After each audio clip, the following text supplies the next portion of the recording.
Watch that shit because it's gonna go hard. Let's go.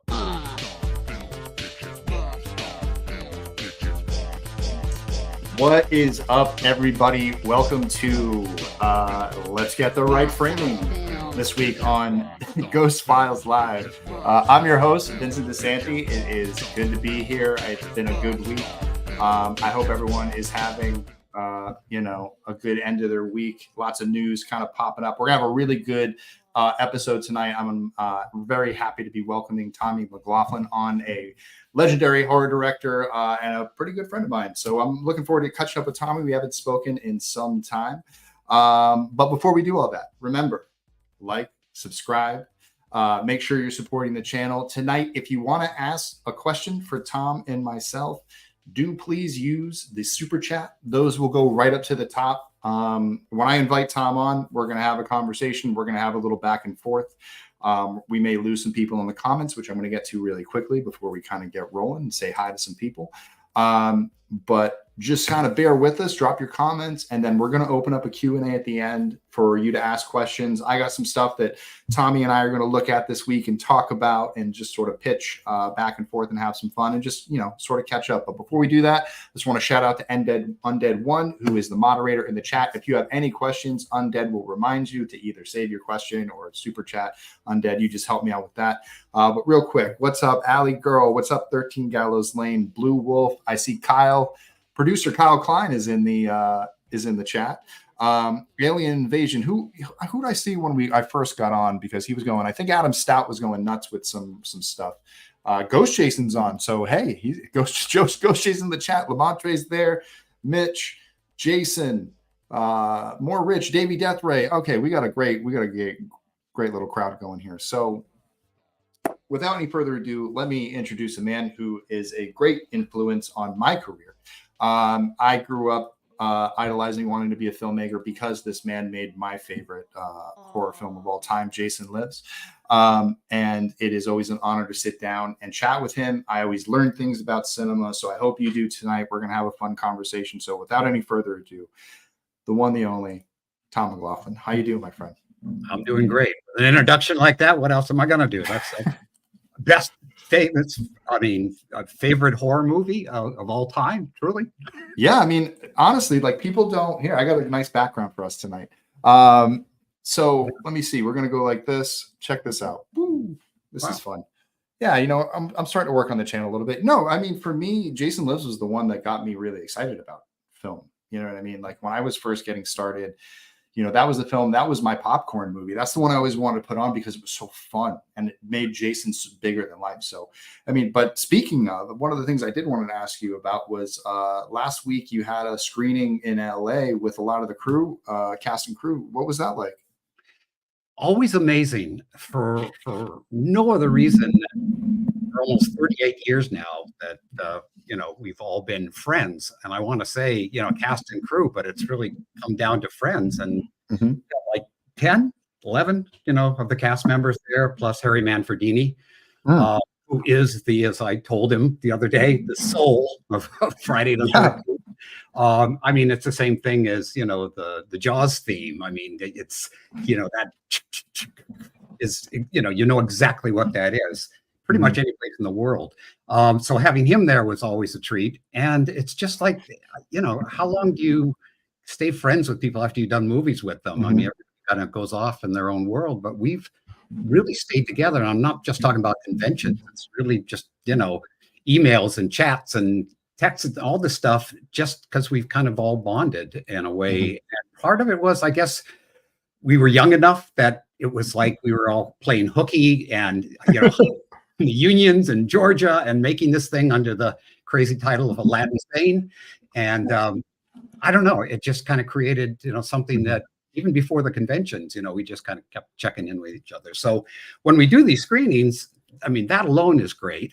And then I thought, because, I've got this, I don't know, P.T. Barnum complex, where if you've seen the movie, I want to do something more with the show of it. So I thought, but I'm going to do it in 4D, which basically meant that when Jason left the screen, he was going to come into the audience. And I managed to pull that off about 8-9 times with this great guy, that actually drove all the way up from San Diego, and Jason Baker, and he probably looks more like your Dan Bradley Jason in terms of more barrel chested and stuff than CJ, but still, when he's coming out, out of the darkness into your face, it really was great fun. So it was just trying to up the entertainment value a little bit more in the movie. Yeah, I mean, people say the cinematic experience is sort of going by the wayside, but I'm always fascinated by the fact that like films can be like rock concerts, especially ones like that have such a cult following, like Friday the 13th. I mean, get any Friday the 13th, together with its cast and crew, and you schedule it, fans are going to show up, and it's really commendable for the fact that you're putting that. But you're a showman. You sort of bring that to everything. You want everyone to have a great time, and like getting that extra level of care, I think, from the people who were involved with the film that gets everybody excited, I think it just makes for such a great experience, because you see that you still have a love for it and that you're enjoying this sort of, it's the camaraderie of pulling you together with the cast and the crew, but also with the fans, and having that experience to see people are still excited about this movie 30 years down the line, which is, well earned, because it's a bright spot in one of the most famous horror conventions in all of the land. And you probably heard me say this before, or somebody out there has, that, I thought people were going to hate it because I was putting comedy into it. I sort of set out to make a movie, not just a slasher film. So I put in a lot of elements that I didn't know if it was going to be acceptable or not to that audience. Plus, basically I was left to my own devices. Frank Mancuso Jr. was really supportive of all he said he wanted was me to bring back Jason. And I said, well, that's easy, lightning. Let's put Karloff's name there. So it's like, I'm being very obvious about where I'm stealing from. And, I just wanted from that point on to go, okay, what else can I do that would make people realize we're going to have more fun with this than just, going for just pure edgy, gritty, kind of a Friday. How long of, what was the prep for the movie like, going from writing the script to, building everything? What was that timeline like? How long did you have? Very short. In fact, if anybody, knows that I have a book that Joe Maudry did on me called Strange Idea of Entertainment, Conversations with Tom McGloughlin. And he literally went through my whole life, starting from birth all the way up until, I was back in the rock and roll scene. And at the end, he said, do you mind if I put the treatment, to the Jason Lives in there? And I go, yeah, sure, that'd be great. And if you look at that treatment, I wrote that like at the Hollywood Forever Cemetery really fast. I don't know why. It was just, I think, just the excitement of knowing, okay, we got to start this thing. So get the story approved. So, I did that. And the only thing that Frank said is, you got Jason's father at the end, and I'm a little concerned about if people were going to be upset thinking the next one is going to be Jason and his dad. And I said, really? And he goes, yeah, because we really got about a lot of blowback about Tommy Jarvis possibly being the next, Jason. So I said, all right, well, I'll take it out. So, it would have been in there, and the caretaker wouldn't have been killed because he was going to be talking, to Jason's father about taking care of the graves there of Pamela and Jason. So, that went out, but we, everything else was pretty much in, and just a lot of the cuts. He told me, he said that you were going to get torn apart by the motion picture rating board. Just know that up front. So think about that, when you're shooting, and which I did. And for one, I wanted to make the kills unimitatable, bigger than life, because Jason now is bigger than life. And if you want my 2 cents, he's not a zombie. I never set out to make him a zombie. He's a dead that came back. I had Sheriff Garris put a bullet in his head right there. He came right back. But, if that's what fans love to look at it, the real Jason and the zombie Jason, there's nothing I can do about it. But it really never crossed my mind at the time, but I certainly do get it. Well, it's actually a funny thing, because I actually got a chance to sit down with Joe Zito once, and he talked about that Jason came back from the dead in his vision for part 4, that Jason is dead when he goes to the Borg and he reanimates. And there's something that just Jason keeps reanimating. And I've always just fell back on, just like you did. You look back into the Universal monsters and you saw those pieces that connected, those through lines that sort of always echo through these stories of these creatures that are similar to the past, but something different. But that I went back and I looked at the Revenant sort of way. And I was like, well, that makes the most sense, because the Revenant is always built around tragedy, and it's built around revenge. And that's what this story is. It's a curse, it's revenge. And here's a Revenant who keeps it going. So it goes up, it goes down, and goes up and goes down. And it was, and I think that was the fun part of, what I loved about what you did is you actually really drew a line too, because you have Tommy definitely say, like, the place where he originally died, and we brought it back to him drowning in the lake, and to say that he's just been coming back all this time, which kind of shows people that there's always been something supernatural. And you did such a great way of introducing supernatural without needing to like explain it. You know what I mean? Like, we just got it. It felt right. Jason got up, he got out of that thing, the lightning hit him, and whatever compelled Tommy to bring him out there. Like, what was it when you first sat down to write? What was it sort of, where were you as far as like Tommy being on that road? Like, was that you sitting down at first, like Tommy in the truck driving to did you have that sort of as the idea from the beginning, that that's how you wanted to get things going? That's a really good question, Vinny. I knew I was going to have to resurrect him. I knew I had a challenge because he's 6 feet under, I'm going to get a lightning bolt in him. The other night I saw the original Omen, not the first Omen that we recently had, but the original one. And, there's a scene where there's like the fence behind him when they're in that cemetery. And I went, that's that same kind of a spear back there. That I subconsciously pull that in? Because there's a lot of things that only later did I realize, like, what Tommy was doing is pretty much like in the opening of The Bride of Frankenstein. What are you doing, Fritz? I've got to see bones and I can sleep at night. And it was like Tommy doing that same thing. I got to make sure he's in there. And if he's in there, I'm going to burn that damn corpse, so hopefully that'll end his nightmares. But of course he snapped, and the rest is his big screw up. But the big thing for me was giving Tommy a agenda, because to me, in stories, you've got to have, the main character's got to have something he's trying to accomplish. And at the same time, Jason, I always looked at, the monsters as like, to be dead, to be really dead must be glorious, and Dad's, and Frankenstein says it too. He hates living, loves dead. And the Wolfman wasn't crazy about being the Wolfman. So there's this lament that, he was fine down there, but this asshole has to go to so he's going to go after him, and anybody in his way goes down. And of course, the turf that he knows is, Crystal Lake. So he's going to go back there. And of course, then there's obviously echoes to, the poltergeist, theme of, you moved the headstones, but you didn't move the bodies. And it's like, you got to get these things together. And so from Tommy's standpoint, reading the occult books, he's got to go back, to where this thing happened.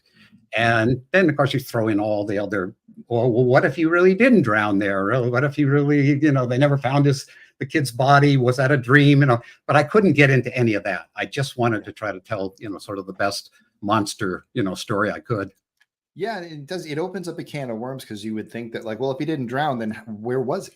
And why wouldn't he come back? And you have to answer those questions and then you have to get into these tedious things like, oh, well, he was bullied and he didn't want to come back, or it was, there was something that sent them away, or something like that. And it just it's not as clean as, and it's, I don't know, just the imagery of it, him rising from the bottom of the lake, that Alice wasn't dreaming, that he really came out and was pissed, and was so pissed he came back from the dead, and that rage like passed on to him. And now he's the arbiter. And he's now he has this special power, because I think at the same time, if there was ever anything to sort of go back and look at about Pamela, is sort of this ticking time bomb that really has been wronged after wrong after wrong after wrong in her life, and just not being able to take it anymore, and snapping and really sort of falling at the behest of society's, falling between the cracks and feeling, as an outsider, her kid feeling like an outsider, never getting the justice that they needed. But that's a TV show that's delayed, or it's a movie, or it's, I know you and James were working on stuff, and I think it's a story that a lot of people want to see happen. It's just a matter of, the other thing that we'll get into a little bit later. But yeah, I kind of, really, as we got into this whole thing, she was like, to me, like the ultimate female serial killer from the late 40s into 50s. And nobody paid really any attention. We had enough on our minds in America with the Russians going to bomb us, and we were building bomb shelters, and the communists were coming. Anybody came into town was highly suspect. Who's that? I don't know. So Pamela would be under the eye of the microscope.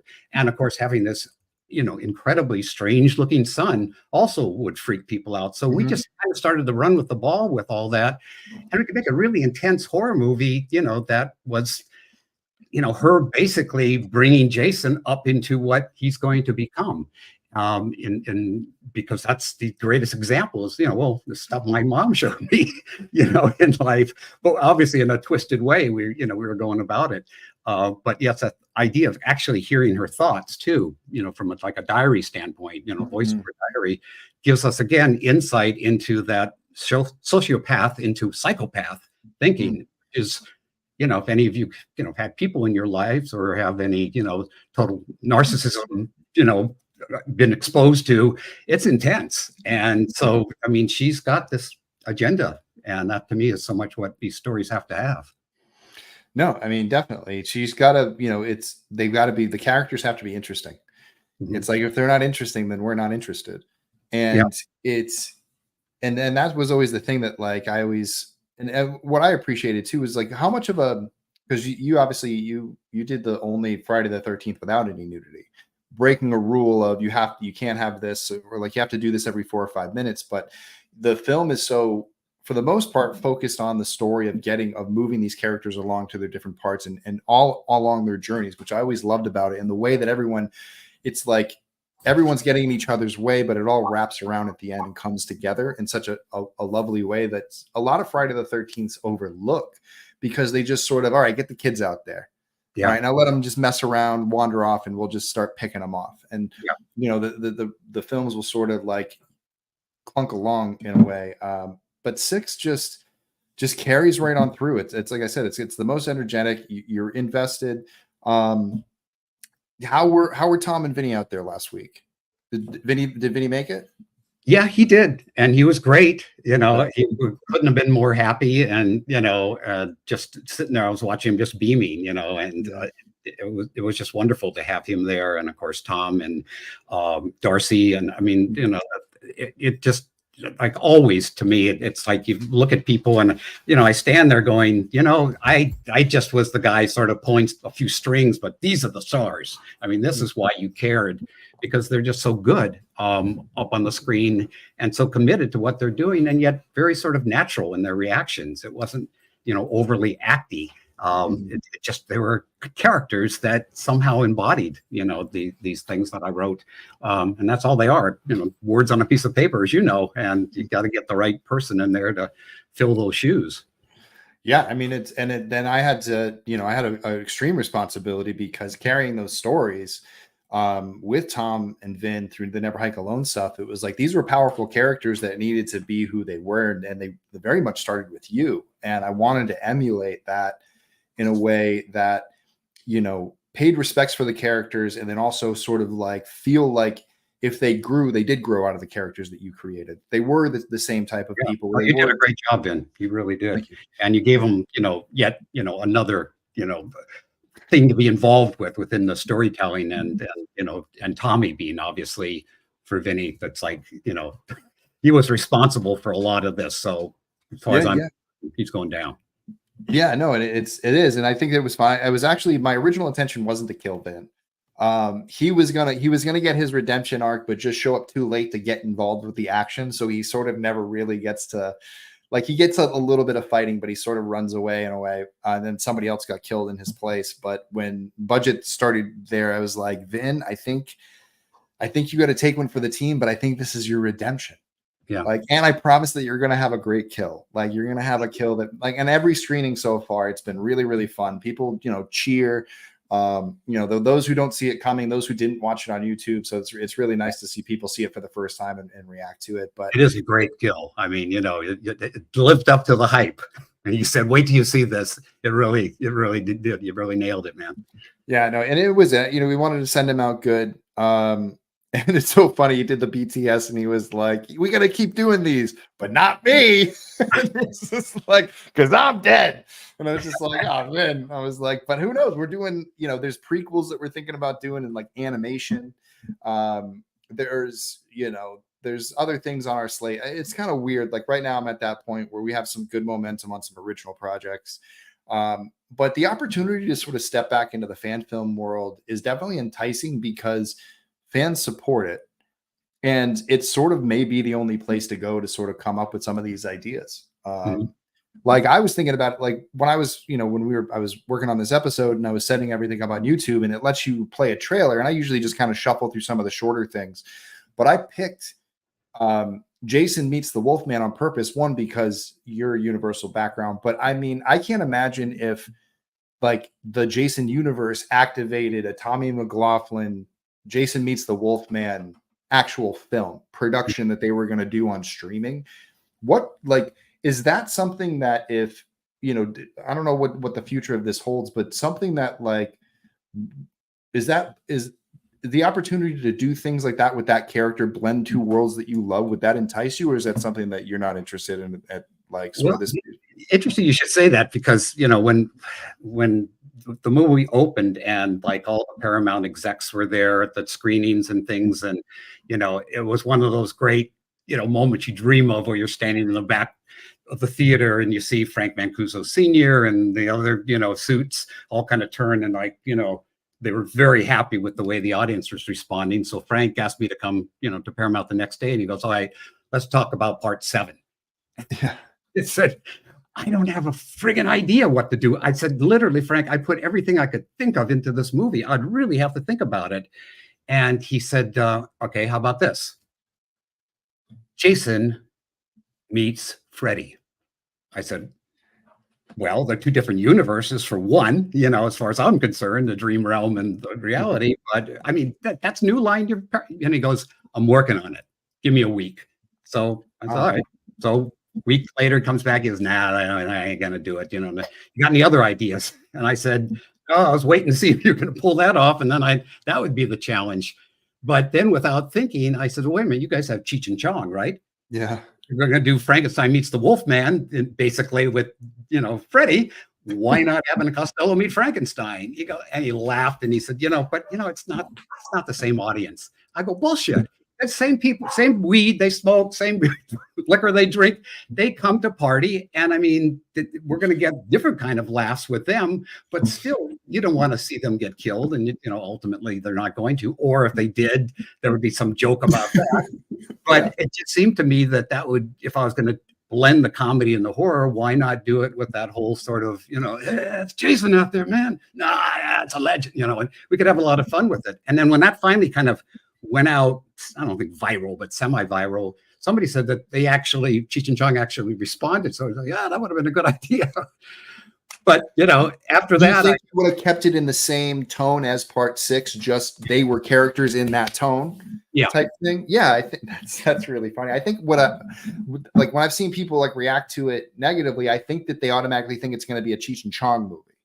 Like, it's not like, rather than them coming into that world and being, I mean, if you look at the two characters from part 3, they're basically Cheech and Chong, just male and female. You know what I mean? Like those characters are there. It's just now you're getting two like mega characters crossing over with another, mega character.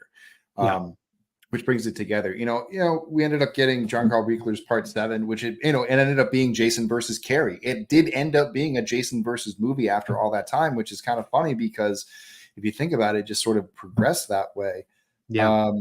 But yeah, also when I really thought about it, I mean, I couldn't really give like a big character arc to Cheech and Chong. You know, it'd have to be one was a disbeliever and then he becomes a believer, or vice versa, something. But in general, there just sort of would be the through line, and then there still would have to be another story and things, because again, if you're a Friday fan, you want to not be deprived of what it is you love about Friday the 13th. And that's what I kept trying to juggle with mine the same way, is that the characters had that 30s, 40s wise guy sense of humor. So there was always this sort of irony about what they were talking about, or like the Jason card game, you know, what if it's Jason out there, and they're teasing and playing with it, you know, but we all know, you know, something's going to happen to you.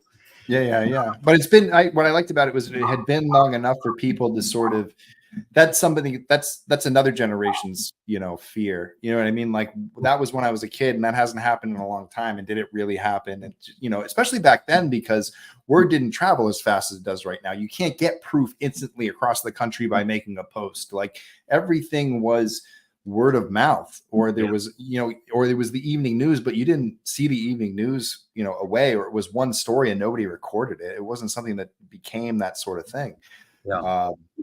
It's just, it was, that's why I always like, I look back in sort of that era to be like, man, to write horror movies for that era is so nice, because safety is so far away in so many ways. And writing for modern horror, there's always something that we built into to keep I got safe. a piece eating a bone over here. Hold on one second. You go do that. Here, I'm going to jump into the chat real quick, see what you guys, I love how Tom has the camera that follows you. It's Godzilla. So sorry. No, you're all good. Tom, what kind of Godzilla is that back there? To the other side. Oh, yeah. Yeah, I just got this too. I mean, I really love, you know, the new one, the minus. Oh, -1? Is that -1? Is that? Oh, yeah, he's great. No, I don't know. Is it? Yeah, that looks like -1. It's look cool to me of all the ones that were out there. And, you know, I was dying to see the black and white one, and then when I saw it, I went, oh, that's great. Let's, you know, I hope I can get it streaming or something. And of course, they're holding it up until they make all the money off of Kong and Godzilla. And then they'll release it. Oh, is that what's keeping them from being able to release -1 here? Is they wanted to give? All gets down to money, right? We won't get into that with our turf right now, but that's drives it all. Yeah. I know you've been so other, you know, we've done the, you know, movies and things like that, but has anything been going on with the music stuff lately? Have you and the Sloths gotten together? Have you been involved with anything? We actually did a show. You know, I don't want to go into all the ugliness of it, but we kind of had some, so I said, betrayal in the band during COVID. And it kind of put me in a place where it's like, geez, I thought, you know, this was a team here, and this person did not do as the family would do to one another. So, you know, I basically said, you know, I don't know if I want to continue with this situation. Then we get an invitation from the Whiskey A Go-Go to open for Love, who are like our heroes in the 60s on the Sunset Strip. You know, they were, you know, pre-Doors, Seeds, all of that, you know, and that we looked up to. So now to actually open for them at that place, and it was packed. You know, it was incredibly exciting, but we had not played in 6 years. Our drummer got COVID 4 days before, so we had to bring sub, you know, and I mean, he did as good a job as he could, but it's not the same, you know, when you've had a guy that you've been working with for years and years. So, you know, we did the gig and sort of thought, okay, well, could have been better, but it's 5:30. We did it. And then out comes this review in Daily Variety, where it's like, you know, they're back, you know, and this time it's serious, or this something. I can't remember what the headline was, but, you know, it was all pro. And then I thought, you know, people still kind of like this whole notion of it, but I can't see how we were going to work as is. So I started thinking about it, talked to the drummer, and said, and you know, we were kicking around ideas for names, and we came up with Slothzilla. So I did some research and saw that there's all these very incredibly cool, you know, posters and T-shirts. I don't know if you can see this or not. Yeah, that's all. Oh, that's great. They actually already have it on, you know, phone cases and all this in Japan. And it's like a big joke over there. They find it very funny. But I thought, that's a cool name for a group, Slothzilla. And I purposely put an exclamation point at the end of it, just so it's like, you got to say it loud. I mean, that's the whole nice thing.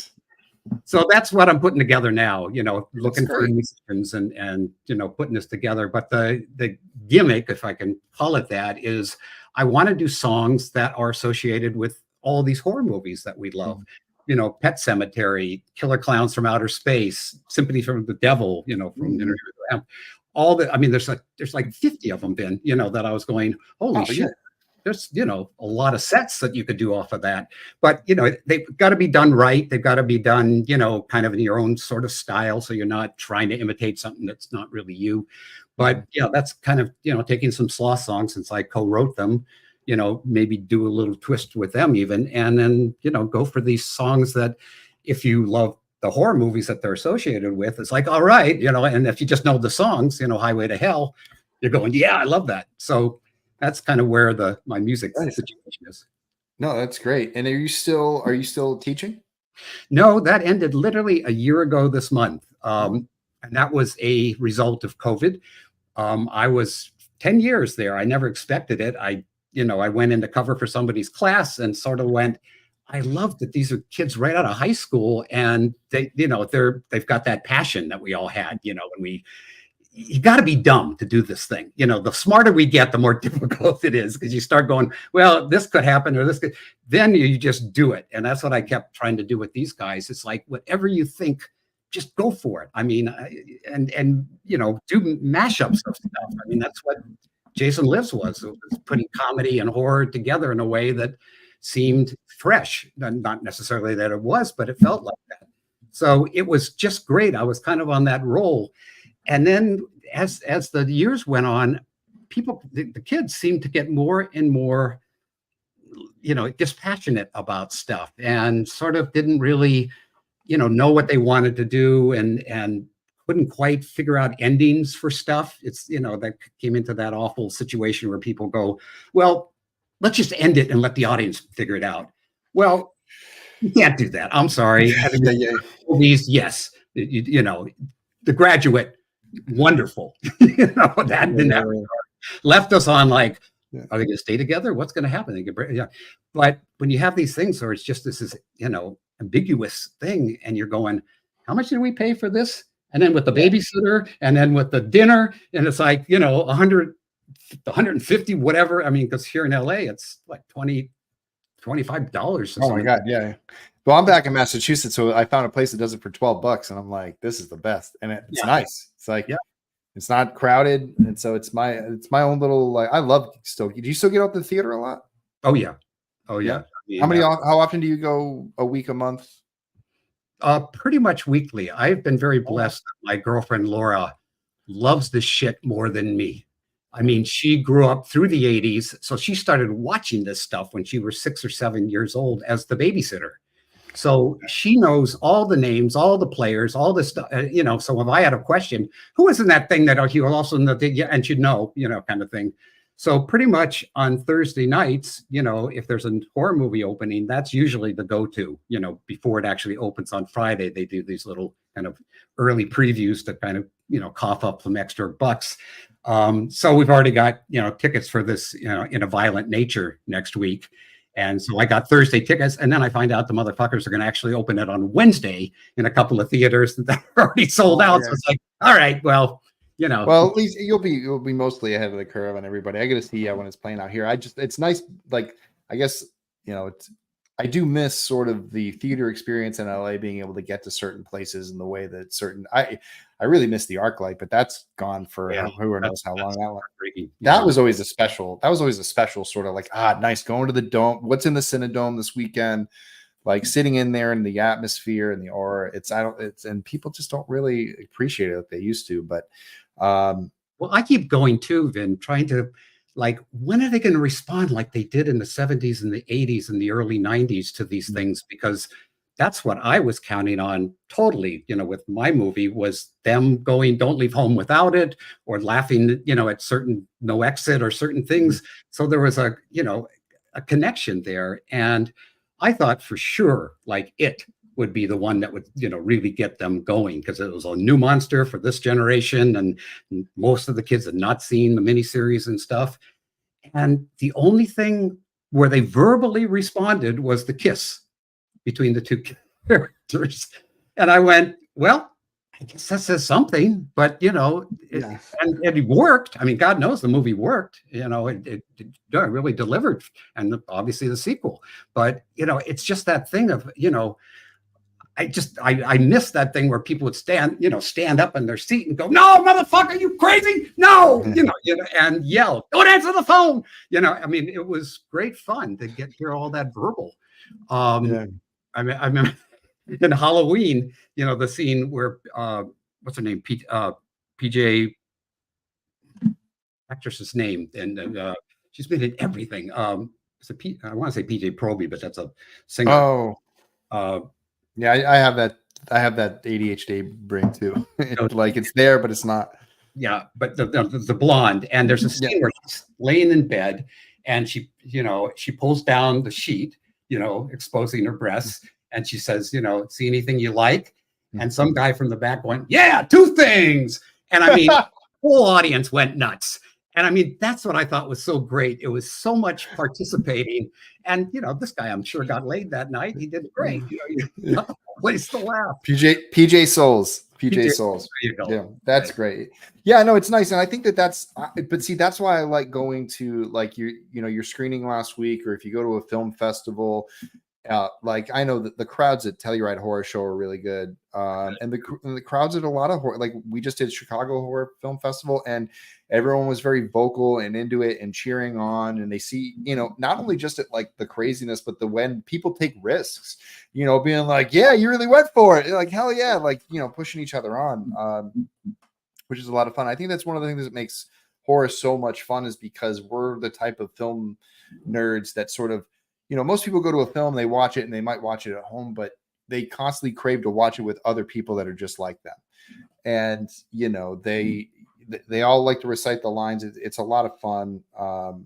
And it's great. I mean, it's great that we have that opportunity to sort of do that. And I think it keeps it alive. I think that's such a big part about the Spirit, is that sort of giving people a chance to come out and have a different type of experience. Yeah. And in the theater. Experience is the key word, feelings, experience, emotion.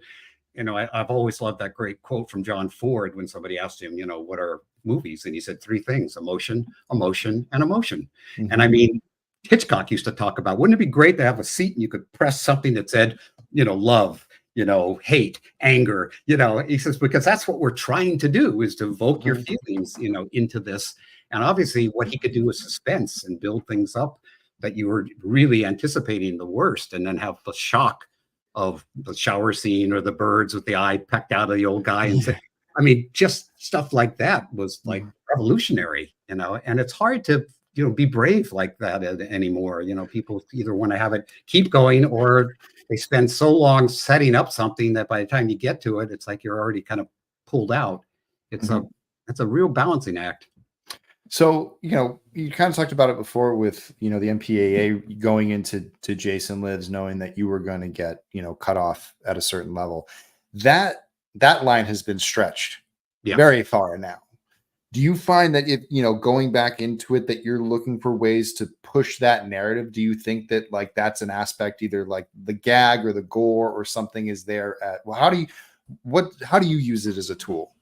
Like I either, to me, it's got to be so over the top that you're laughing, Art the Clown.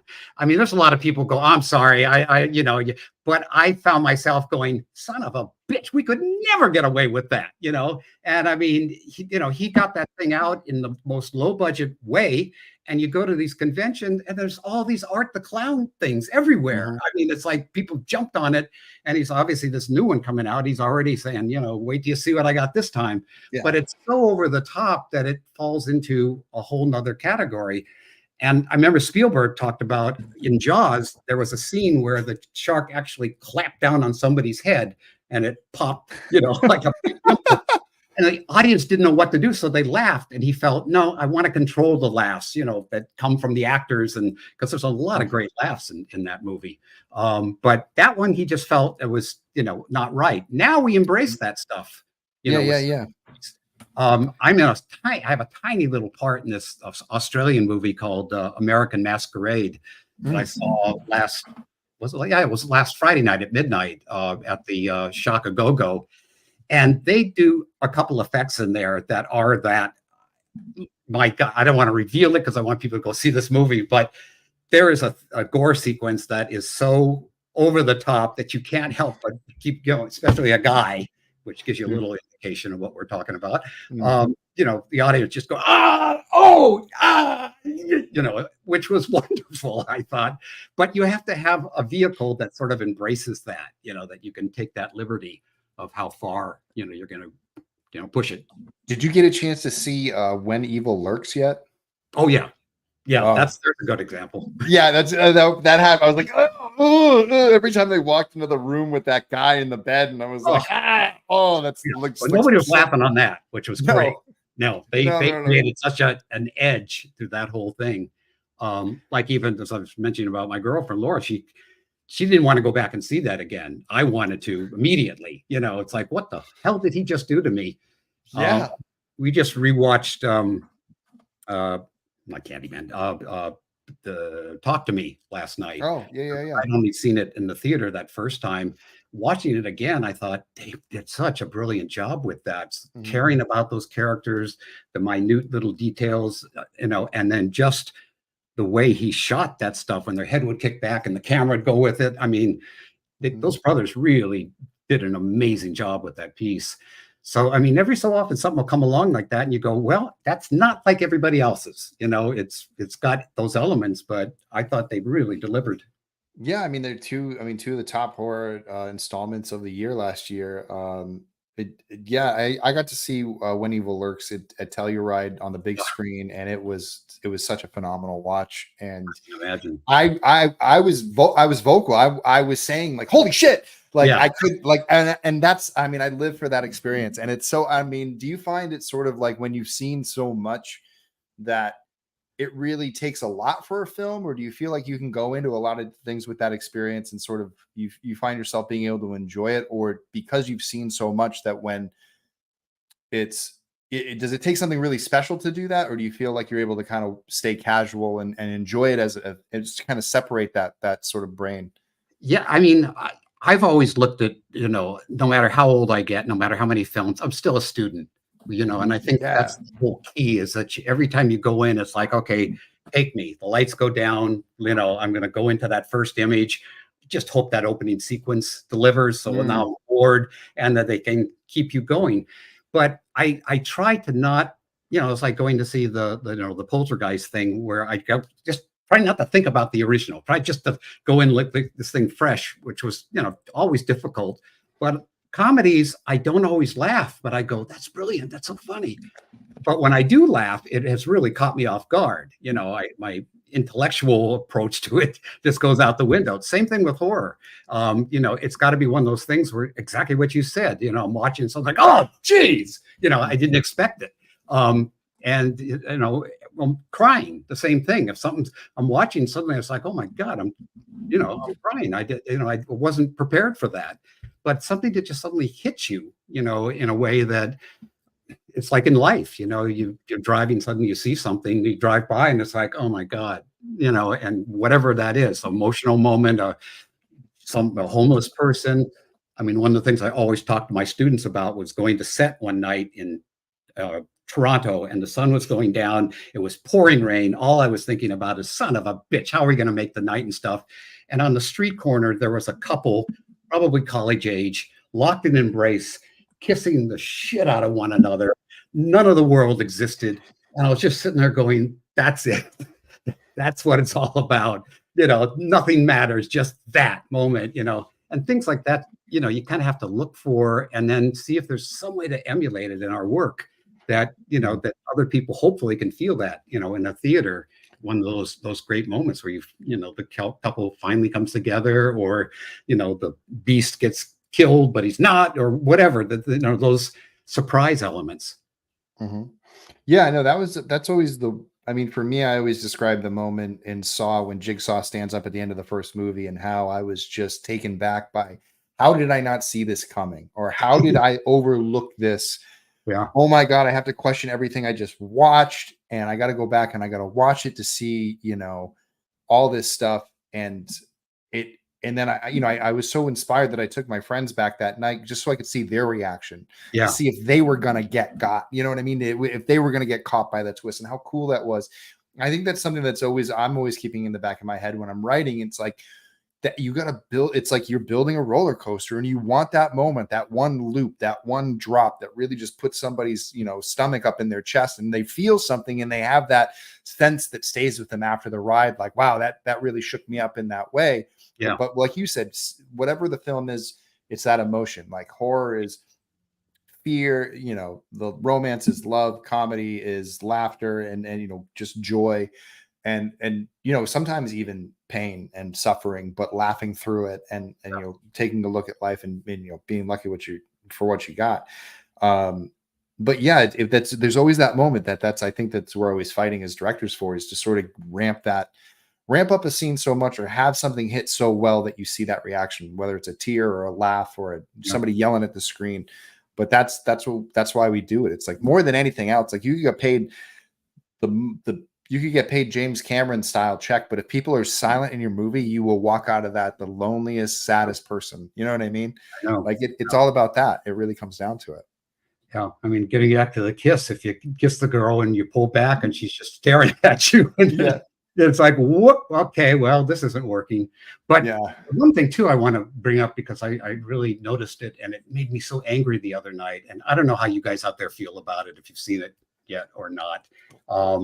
But the thing that just opened, they've already done 2 other movies that are a part of it. The Strangers, and I mean, they were promising us a prequel, but they recycled basically in a different environment what the first one was, which did it much better. And I found myself not as angry for me as I was for the crowd, because I always feel when somebody doesn't deliver in this genre, it's going to take a while for some of those people to want to come back again. It's like, if it delivers, it's like, shit, what's on next week? I want another, hit of that adrenaline. And that, that's something that I want to just pass on to you, because I know there's a lot of aspiring filmmakers out there that you're going to be at some point asked to do a sequel to something, a prequel to something. You got to find a way to surprise us, not copy the last thing, or not take it off into some other thing that we don't want to see. We want to see this, but how do you surprise us, along the way, so that we go, I didn't expect that, and it was good. And that's the challenge. But so many times it's just like, well, what do they want to see? Well, they want to see what they saw last time. All right, well, then just give them the same thing. No, Well, how much do you think is sort of that's somebody's approach, or sort of the studio's mandate, and it's take the job or don't? And then it's, do I pay my bills, or do I have integrity?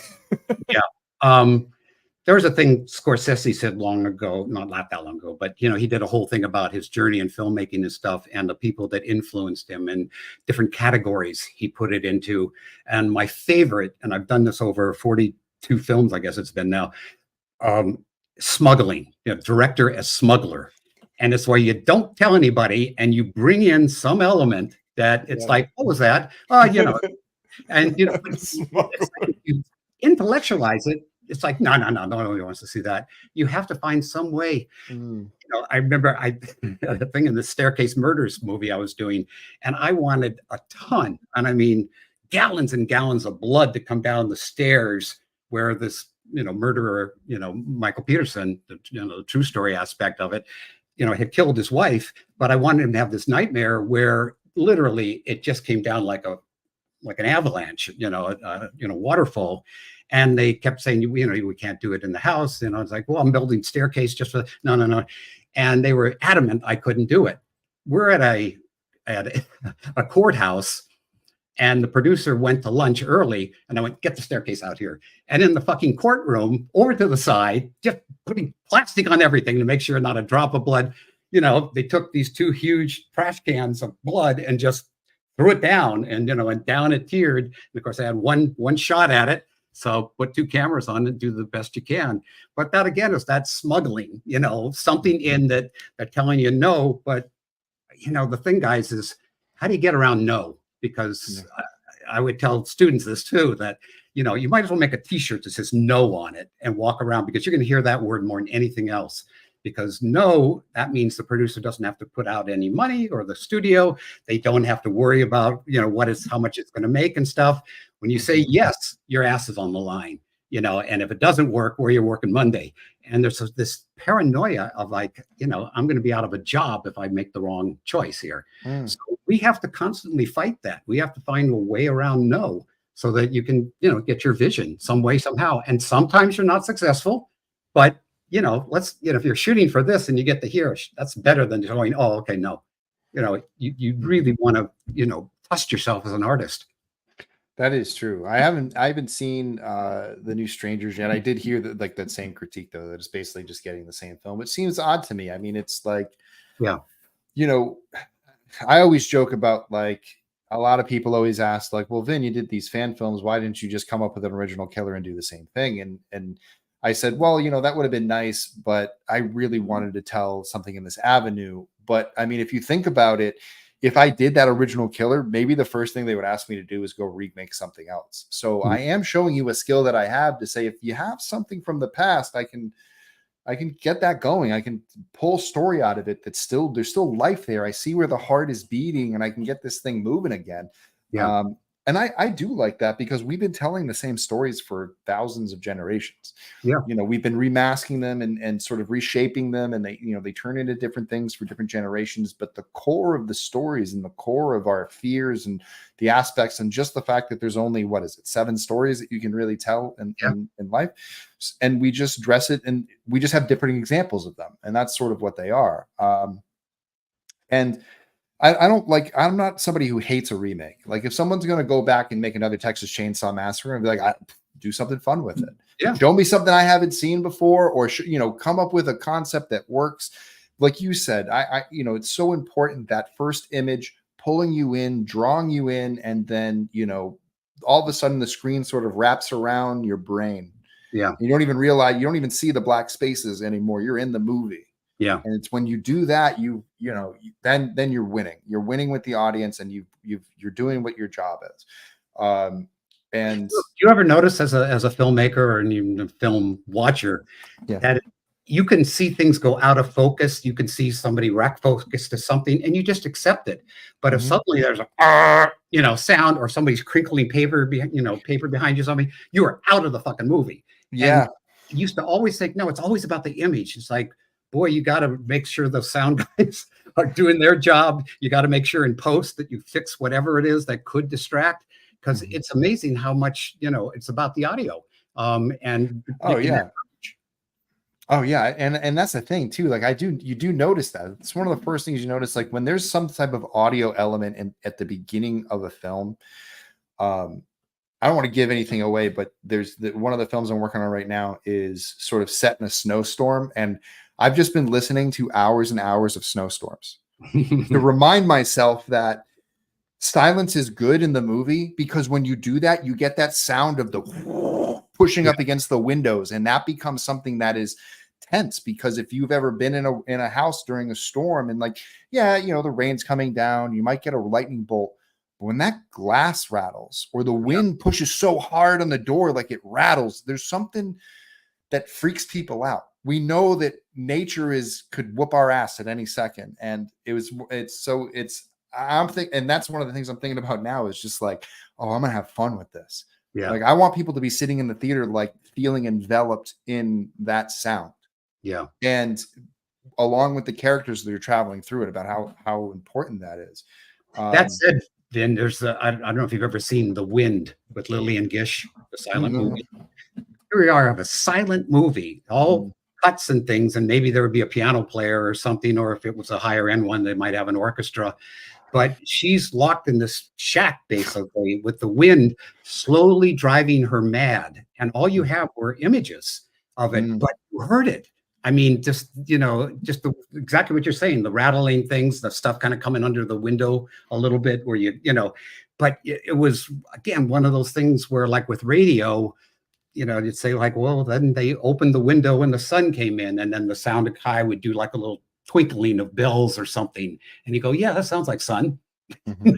That's again, the art. You take away something and your mind will fill that in. And the best cinema in the world is what's happening up here as we're watching. And, we fill in those blanks. You don't have to see everything or hear everything.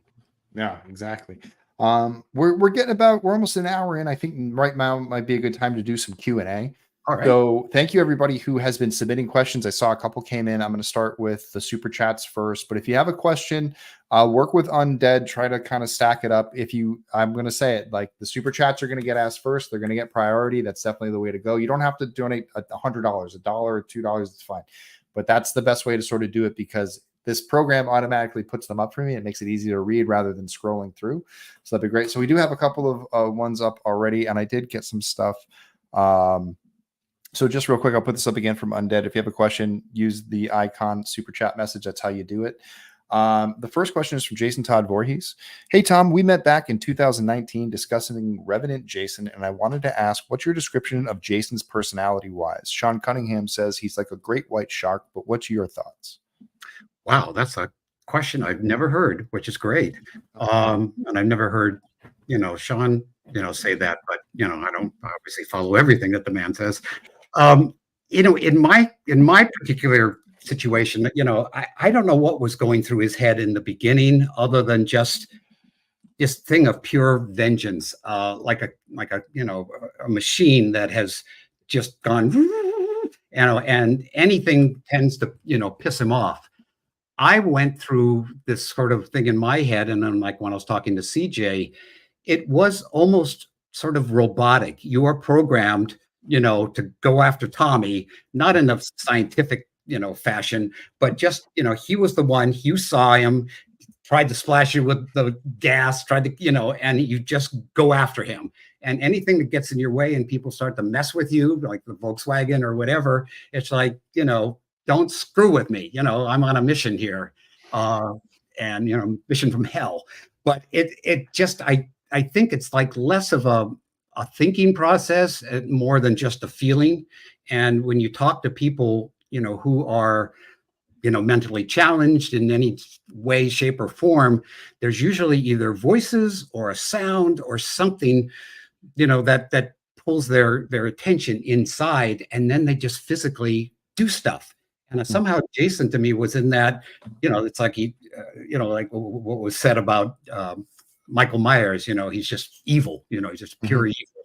And it's a great line, because what does that mean? But I think all of us have those capabilities. And if you're, a serial killer that's, somehow a passion killer, like go back to OJ, that savage thing that he did was because he was so mad at her with another guy. And he just, he probably blanked through all that, as he was doing it. And a lot of times, having done a lot of true crime things and stuff, and I talk to people on death row and stuff, yeah.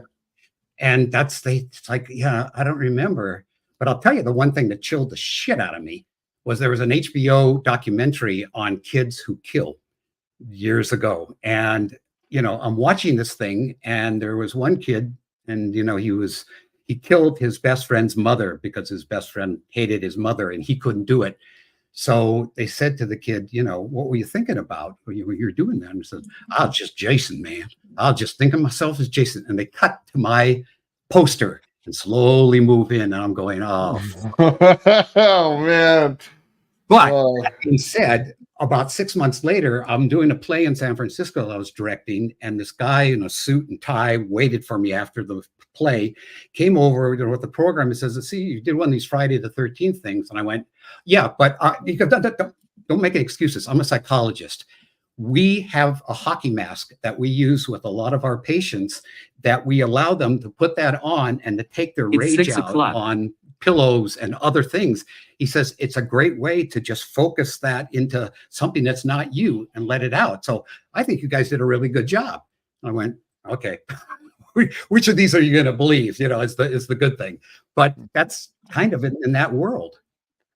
I mean, what is before I jump into the next question, and actually you brought up something kind of interesting when you saw that with that kid. I mean, is it just sort of like, I mean, that must have been kind of traumatizing at first, I imagine. But were you able to get to that point where you realize it's just like that's just what he chose? That if it wasn't that, it was going to be absolutely. You know what I mean? That's good. It's like Marilyn Manson's music or Alice's music or whatever. It's like, yeah, that's, the hardcore metal stuff. It's like, oh yeah, that was demons. And I'm sorry, it's escapism. If you already have a fire, does it add a little gasoline? It could, but the majority of us watch this stuff, like as you said, as a roller coaster ride. We go in, we have fun. We might have trouble going to sleep that night because you're thinking about stuff. Yeah, but it's the experience, and you're kind of removed from it because it's on the screen. Yeah, I think I've told you before, but when at the end of Jason Lives, with Jason being out in the dock and really thinking like just out, like he didn't feel like he was too far out there. Like he was within swimming distance. And when I used to swim in my lake, I used to think that he was down there, even though it had, there's no relation to anywhere I was in those movies. But subconsciously, even when people who swim in lakes and pools and think about Jaws and sharks, there's just something about being in the water or something. And that was Jaws to me. Jason was Jaws to me. He was down at the bottom of the lake. He was reaching up for that. And one of the things you brought up too, that's really funny about Jason to me, was that like I was trying to think of what to do with him in Never Hike Alone, and I did think about that. In the original films, he's always ignited, pissed off, and he's going down. He's just a freight train that's out of control, and he's taking as many people out, and then he gets his ass kicked at the end. And it was fun to sort of take that character at the point where like he's just had his ass kicked too many times at this point, where like the first time he gets up, he's really pissed. And then they put him down and he gets, oh, I'm still pissed. And after a while, he's like, how many fucking times are we going to keep doing this? And that was the fun part about Never Hike Alone, was changing him in a way that it was like, no, we're meeting him at that like Luke Skywalker drinking like weird like seal milk out of the boob, like just totally pissed at life and not wanting to be bothered, and not sort of like the arbiter of the curse anymore, but more of the, if you disturb me, I'll mess with you. But other than that, I don't want to be bothered. Yeah. Even getting to the point of like what was going on in that head prior to this, realizing like, what if, you were wronged in your life, and then all of a sudden you came back as a revenant and you were filled with that rage, but then you started to remember sort of who you were before that. You weren't always this angry. And how did you get looped into this for the rest of your life? How did I sign up for this job? I never asked for this. And how much of that comes through, which is like a way to expand the character, I think, for where things have gone in film nowadays. Like, I think that film, especially in horror, I think film has done a great job of, if you look back at the 70s, everything was, those horror films were made like they were like dramas. Like they took everything super serious, and 80s brought that funness into it. And I think we have such a great sort of expansion of that now with, everything that's called elevated horror, but like there's really high concept that you can do in horror now. And then you can also go super lowbrow. You can go into that Terrifier. You can do Winnie the Pooh Universe 3 and like just have wild, just as long as the gore is wild, people are going to show up. To have those kind of two aspects there. And that's one of the things I enjoyed about sort of the path for, that we took with Never Hike, was sort of like, let's bring Friday into this sort of like world and see what happens when it tries this suit on for a little bit. It was very cool what you did, because you kind of took him back to the basics again and just said, okay, here's how I see him, and, forget all the other shit, just, tell that story. And being the first one out too, which was, really innovative, and that was amazing, and people just, that's like, great, they're not giving it to us. Look at this. Somebody's, that cares enough that'll make one. And it's been, to me, one of the great eras of movie making, where the fans making the films and the fans supporting and putting, they're making the movies that they want to see. It's never happened, Yeah. And a lot of them are good. Yeah. You know what I mean? There's a lot of effort being made. There's a lot of production value. The independent world has really come up in a long way. And it's, there's the debate out there about fan films and their place. And, everybody, there's the one side that wants to see everyone get sued. There's other people that are enjoying it. And then there's this other third side that's just too scared to sort of like go past that realm. And it's sort of, I look at it as this like wasted opportunity, really, because these are all ideas that could get, like, they're all getting made for almost no money. Yeah. And it's funny, like the next question I'm going to bring up kind of related to something that's like been in the news this week. Is like Sean was like, well, we're not going to get a film going for a long time because it's going to cost so much money to do, 3 years, blah, blah, blah, which everybody's been joking around. Like, look at all, like, what was the budget for part 6 was 6 million? 3. Okay. So 3 million. I think the inflated budget was 6. Yeah. We came in under budget only because like suddenly when we did the preview and everybody, kind of went ape shit in the theater, I couldn't hear anything. They were so loud and rambunctious. And then Frank came over to me and said, we need 3 more kills. I said, wait a minute, I gave you 13. I love that. I gave, no, 3 more. Figure it out. So, we went into Brunton Park and killed the caretaker and a couple that were out there with an engagement date. But the whole thing, again, is that thing of how much do you do? What is the limit? How far do you go? What is it that the audience is going to go, okay, that crossed the line, or, that stayed within what I was kind of expecting, but then it surprised me. So it's always about, trying to anticipate. And sometimes you're right, sometimes you're wrong. Yeah. So on that sort of note, Alley Girl has a question here with that sort of there. Let's say, you get back into that meeting room and they're like, we don't know what to do with this franchise, because sometimes it feels that way. Do you have a thought of like where you'd like to see it go, or what type of path it should follow? Is there anything that you're looking back and sort of seeing what you'd want out of it? Well, I've written 2 projects. One was started, I guess, 2018, 19 or so, with Jason Never Dies. And, and that was a result of 30 something years of people going, oh, you ever going to do another one? I said, if I can think of something that I think, I would be surprised about, or felt like for the fans, this is taking it, another level.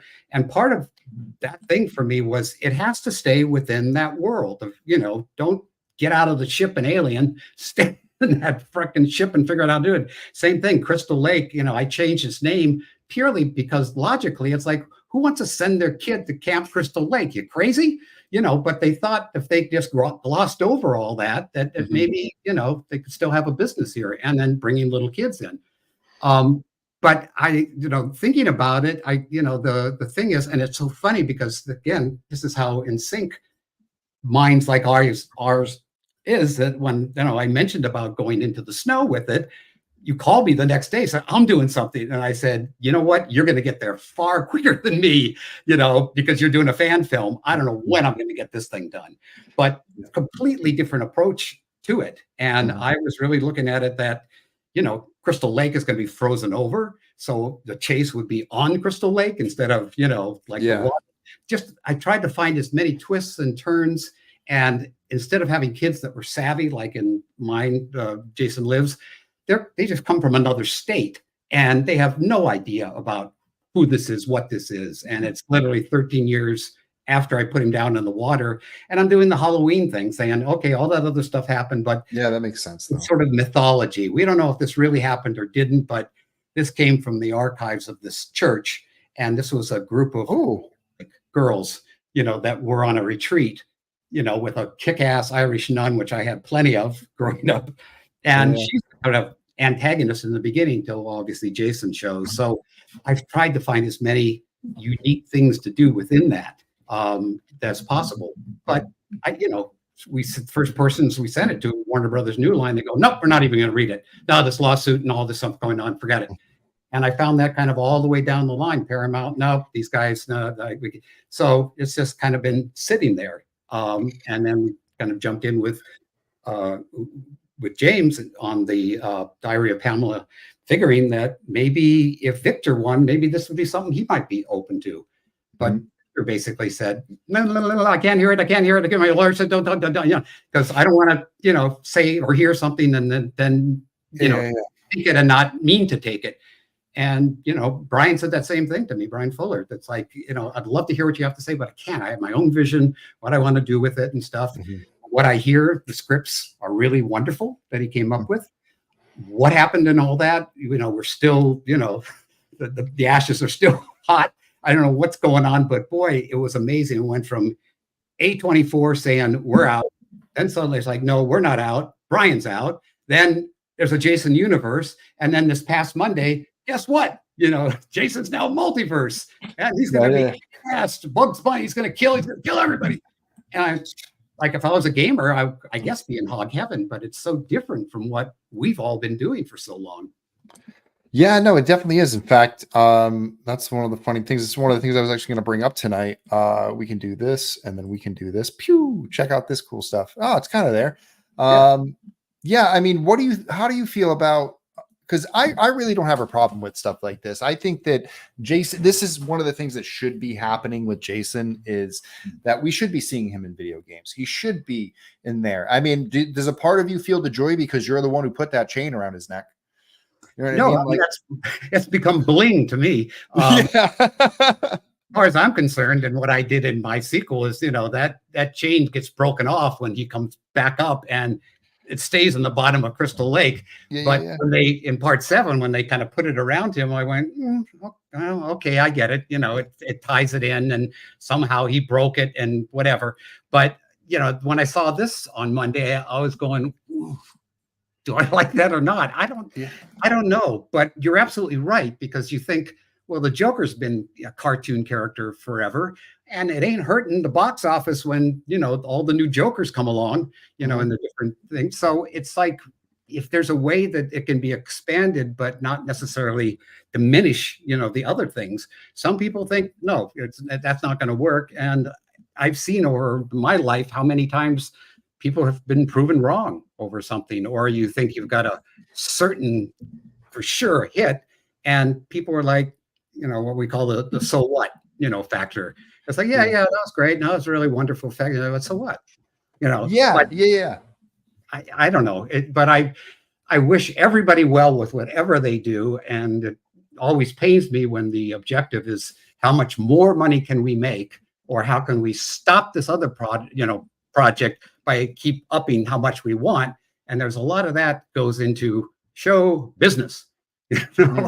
And the business drives a lot, and we have to deal with it, because as creators, it's like, you got to spend your own money. I mean, those that do, like Coppola, I want to see that guy. I love the fact that they gave him a standing ovation for 10 minutes. It's like, I don't care if it's a piece of shit. I don't even care if I see the movie. I'm just so happy that he got that moment after he sold his wine, vineyards, and put the money into the friggin' movie he wanted to make.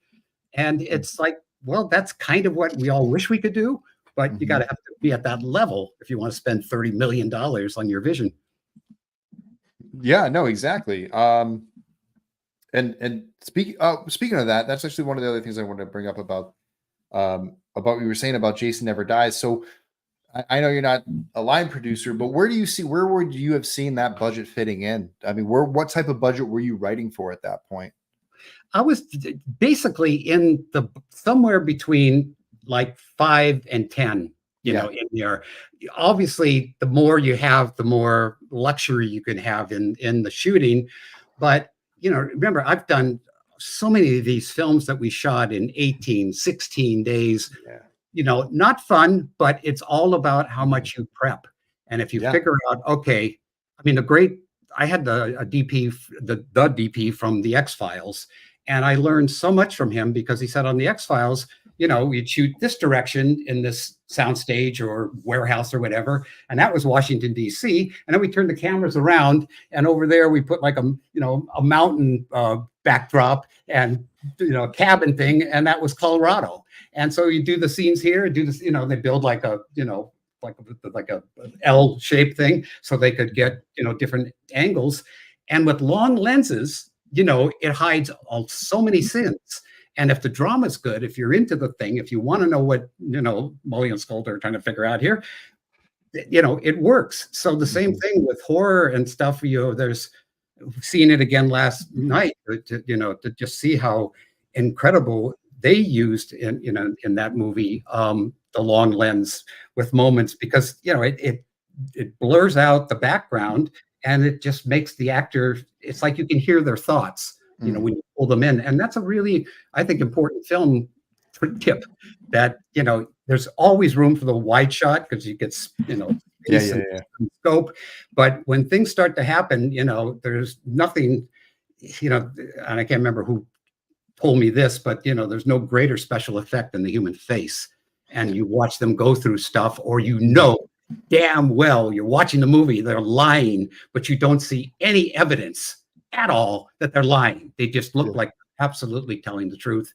It's wonderful because you're going, oh, fuck, how could they do that so well? And it's a movie, but at the same time, we go through that in life all the time. We are all great liars. We're all great actors when we have to be, you know. And that's the thing. I mean, so many times you see something or see someone and, you can just get it up and, that was great. I loved it and stuff. And then you walk away. Did you really like that? It's like, oh, no. Well, it sure seemed like you did. It's like, well, you didn't want to hurt the other person's feelings. Actor you can be at that moment. But there are those people that will say, that sucked. And I don't know why you did it. And, and that really hurts. But sometimes that can sober you up, too, if you're off on the wrong tangent. I had a little bit of that this week, where I'm going to bring that up in a little bit, which is actually kind of funny, but like I sort of had to prepare myself for it. But before, I want to get through the questions first before we jump into I'm sorry. It's all good because I got stuff I want to show you and fans and stuff like that at the end that we can be pretty fun. But Moy from Mako Animation has a question. I have a question about the production design. What was your inspiration for the look? I want to say this question came up for part 6, but is there anything in general? I want to expand on this question, which is how did you approach the production design in part 6, and how did you want to translate that to Jason Never Dies? How are those things going to connect? Well, two things. As far as Jason Lives, it really, the whole archetype was the universal horror movies, the classic Gothic, black and white, high contrast. And somebody just recently put out on YouTube the whole opening sequence in black and white, took the color out. And I basically said, yeah, he's right. That's what we see. And me and John Cranhouse, who was the DP, that's all we kept talking about. How is this going to look if it's in black and white? Luckily, in those days, our monitors, were that. So we could basically see it. But, again, what the film's going to do is very different, what you end up, messing with. But we were looking for that kind of look, and that was kind of what Frank Mancuso wanted me to do, because he had saw One Dark Night, which is very Gothic, in terms of tone. So, it's like, yeah, let's do something like that with your film. But I didn't want to copy myself, but I did want it to feel somehow classic, in that way. The other film, because it's like, if I get the vision that I would love to do, I mean, we're talking John Carpenter's The Thing, where the snow and everything, and to get through, you're going to have a hell of a time, and Jason's just going to come through there like a plow, So there's, that weight and that look. I mean, that's going to have a huge bearing on, what I can do, what I can't do. But a lot of it still gets into that whole claustrophobic thing, that you can't escape that area. If you stay out there too long, you're going to freeze to death. And then there's all those challenges of, like, I always look at The Shining with the little boy running, and Nicholson coming, Danny, and he's coming after him, and he just follows those footsteps until the kid clever enough to walk back and go a different way. So there's, there were so many different challenges that I found, if I'm going to go into that, and it's just more challenging to do something like that. As you can't just say, oh, we're going to shoot this on this weekend. It's like, no. What was the Leonardo DiCaprio movie, The Revenant, where they had to fly all the way around the world chasing snow? I know. It's so, I mean, to me, it's like, until they kind of get there and have somebody, and usually they dictate, we'll give you this, figure it out, and because I certainly am not, Jim Cameron and saying, when I'm done spending, then we're done, but, even he, I think, is very smart about how he spends his money and what he does with it. But images that he puts up there are just unbelievable, and how he thinks that out and executes it. He's just got one of those minds that he's not afraid. This is actually, I realized I have a chance to ask you some of these like questions. Like, where was, as far as like in the decomposition level, where is Jason in this story, as far as like what he's going to come out of that lake looking like? Where did you want to pull the look for Jason? How is he going to evolve from, CJ, who was gigantic and like still had that power in him. How was your approach for him for this? Was it going to be the same thing? He would be filled with that and you'd have a larger person, or was it you going a different route? What were you going for there? That's a good question, and that it would come from someone like you who makes films and how you want Jason to look. Yeah, I went back and forth on a couple of things. One, he's been underwater 13 years. So one of two things: either the fish have had a good time, also I've added elements, which are not that we haven't ever seen it before, of the algae and moss and certain things like that, which is going to change up certain aspects. But then I thought, would he be bloated? And so, of course, I went and did a lot of research of dead people underwater for certain amounts of time. It's part of your job, guys. But I found myself kind of going more not skeletor, but, thinner and tighter. So what you're seeing in this multiverse, that ain't going to be him looking like Bluto. Yeah. At all. So it's a much, kind of a leaner, stronger, aspect to him, because again, he's going to come back in a way that's, if I again can do how spectacular I have it in my head, it'll be great. I don't know until I get out there what's going to happen, but it's this thing where he does have an agenda. It's a new agenda from what the last time I did it, but he does have something that he's trying to do as he goes through these kick-ass girls, because again, I wanted to have bad-ass girls that all have different issues, and so they don't care about going, for it. They're not going to go running and screaming. The first one just freaked out, but after that becomes, vengeance. Once they realize they got to fight back. I think one description I heard a long time ago by a friend of mine, Brandon Scott Murphy, was like he always wanted to see a Jason that he walked out of the lake, that the mist, that you could see the moonlight shining through his body. Like the beams would come through his body in a way because he's so torn up. And I always thought, and I do love that image. It's definitely, I was thinking about that for like the Defeated, like at the end of part 8, because he's been through toxic waste and that mask is gone and that costume is gone. And he's really just really chewed up and spit out literally into the Hudson. And then he's going to walk his ass, walk off this loss all the way back to Crystal Lake. That's a long time to think and contemplate, and a tough walk when you're missing large parts of your muscle structure. It's like thinking, this would be, Friday the 13th, part 13.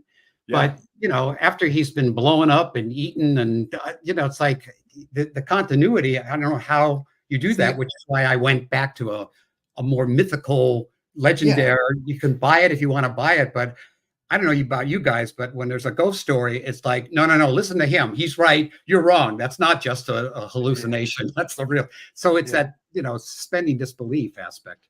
Yeah, I think that it's really important that Friday should just get used to the fact that it has the ability to reset itself.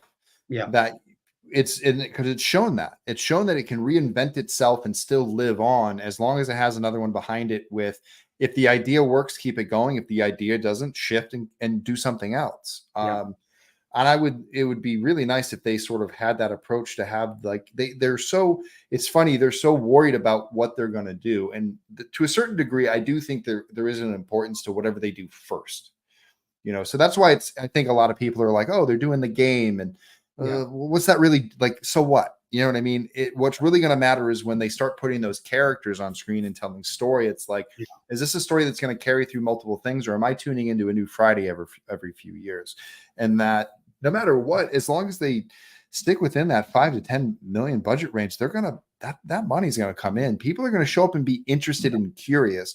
If they're only going to go away if the product changes so much that into something that they don't recognize and don't like anymore. Exactly. And that's really I don't know why Sean said what he said, but it sort of kind of took, the damning light that, it's been on him for so long, and Victor over all this stuff. It's like, we just want our Jason back, and putting it on Warner Brothers, a new line that, that's what they're saying. And I don't know what's true, what isn't. We hear things, you meet with people, they get different opinions. Oh yeah, no, this is what's happening. And then you find out 2 days later, Who told you that? That has nothing to do with what's going. The rumor mill is just incredible. But we're in a business that likes to gossip and likes to say, "Oh, you know what actually is happening?" And they either come up with some sort of scandalous thing or some sort of awful, who's actually getting the money, or but it's like we just want to make the movies, and we want you guys to have fun with them. And and if you can go and make them, as so many of you guys have done, God bless you. That's great, because it's like you're going out and doing it. I mean, that's the thing too. I feel like I would love it if we could put things out in the world with the franchise's blessing, that the franchise would turn to you and say, you want to do Jason Never Dies, then you have our permission to go and raise money for it. And you can release it and you'll have the moniker, like, you find your budget, and, depending on where it goes, it's like, and I always said that this would work, that they should really just do the 8 episodes on Netflix, like a Netflix thing, where you just get 8 right away, done by one by you, one by me, one by if Joe Zito came back, or if Adam Marcus came back, or if you picked up a Damian Leone, and all of a sudden you got this eclectic mix of different people who all do different things with the franchise, and you don't have to wait 10 years to get all these projects. You're getting them all in one fell swoop. And think about it. Most Netflix shows have $1 to $2 to $3 million budgets. I'm sure everyone is creative and inventive enough to work within that scale and work to those things, that I think they would jump to it. And then all of a sudden, the multiverse has 8 new Jasons that they can plug in as different skins, because we're all going to take a different route. That's the way I always thought about it. That's why I like this idea of them doing this video game things. It's that if they can create multiple things, multiple stories, these are now the skins. These are now the toys. These are now the new NECA toys. Because I think what my frustration is from a fan standpoint is that I have a Part 6 doll. I've had it for a long time. I have a Part 4 figure. I've had it for a long time. You can re-release it with a couple new weapons, but what's the new thing? Like what's going to re-spark my interest in the way that, like, when we went and saw it, and it was the shift from CJ to Kane, and the way that Kane uplifted, because that was a change coming in the 7th movie, but now being the most memorable Jason, because of what he's done for that. Like, we need, like, we love you guys, but there needs to be another generation that is also going to be there. Who is the next Jason? Who is the next person who's carrying that mantle? Who's going to be making those trips year in and year out to conventions to take pictures with fans and kids and, all these people that this franchise touches? And that's a really important factor in it, is the fact that you've been doing the work. The other alumni have been doing the work, going out and doing these conventions and being involved with the fans. It's like, that's part of the badge of honor with Friday the 13th, is that it's not just a movie. It's a franchise, and that franchise expands into all these different things, and you get to play a part of it. And I felt so lucky, because I feel like the adopted son in a way, where you guys have given me a great opportunity to get to know you and join you at these things. And, I get to sit alongside Tom sometimes. And it's been a nice sort of guest pass, I call it, to kind of hang with you guys. And I see it, and it's really nice, that camaraderie, the way it brings you guys together. And it just sort of unites people through this experience. It's like it's like going through almost going to a prestigious college in a way. It's like you have the alumni that pass on, and they have the stories, their own sort of war stories with the similar subjects. There's probably some of the same people working on different movies, translating over, and how that worked, and different people's experience and stuff like that. So I imagine that's also a big part of it. I had the wonderful blessing, Mick Garris, put together this Masters of Horror dinners, that's right. In the initial, and I think there literally was like 13 of us, and Rob Zombie and Carpenter, and it was just amazing. And as it went down, then, it was the Saw people and Paranormal Activity, and, it just got bigger and bigger. And I think the last one he did, it's something like 42 people in there, and memorial thing that we had for Wes and for Toby Hooper, and, seeing them go, by the wayside and stuff. But the one, just to be able to sit with all these guys. And here's the thing, you guys, fellow freaks, as we are, all of these guys, all of these legends, they're no different than all of us who are like fans who like, I love that thing you did. You know what? I just read the script. I don't think I'm right for it. You would really be. Let me see if I can get my agent to send it over to your agent stuff.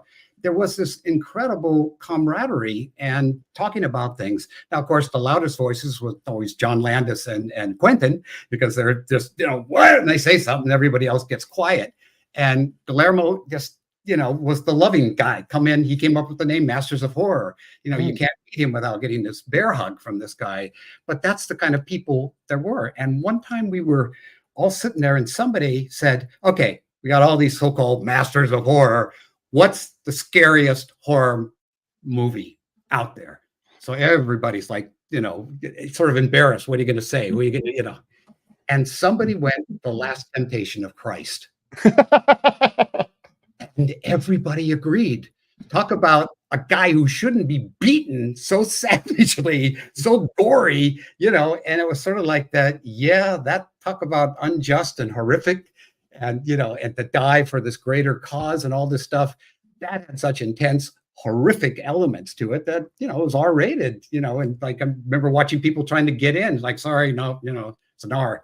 But, what Mel did with that thing, to have all these guys basically agree, I thought that's really something, because none of us ever thought of that, That's really funny. I got a question here from Mitch the Ripper. Do you subscribe to the idea that suits in the entertainment business too often learn the wrong lessons from success? Of course. And I hate to, label them suits, but, we're in a world now where it's, he, she, her, him, it, what. But, suits sort of just represents, and they always have, the power, the money.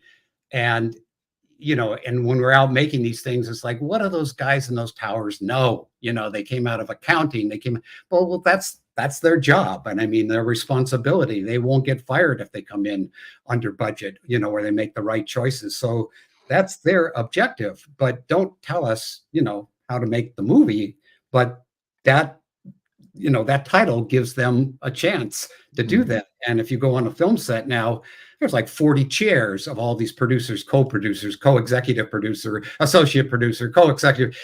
A lot of them are the managers of the actors. Some of them are people from, the suit world.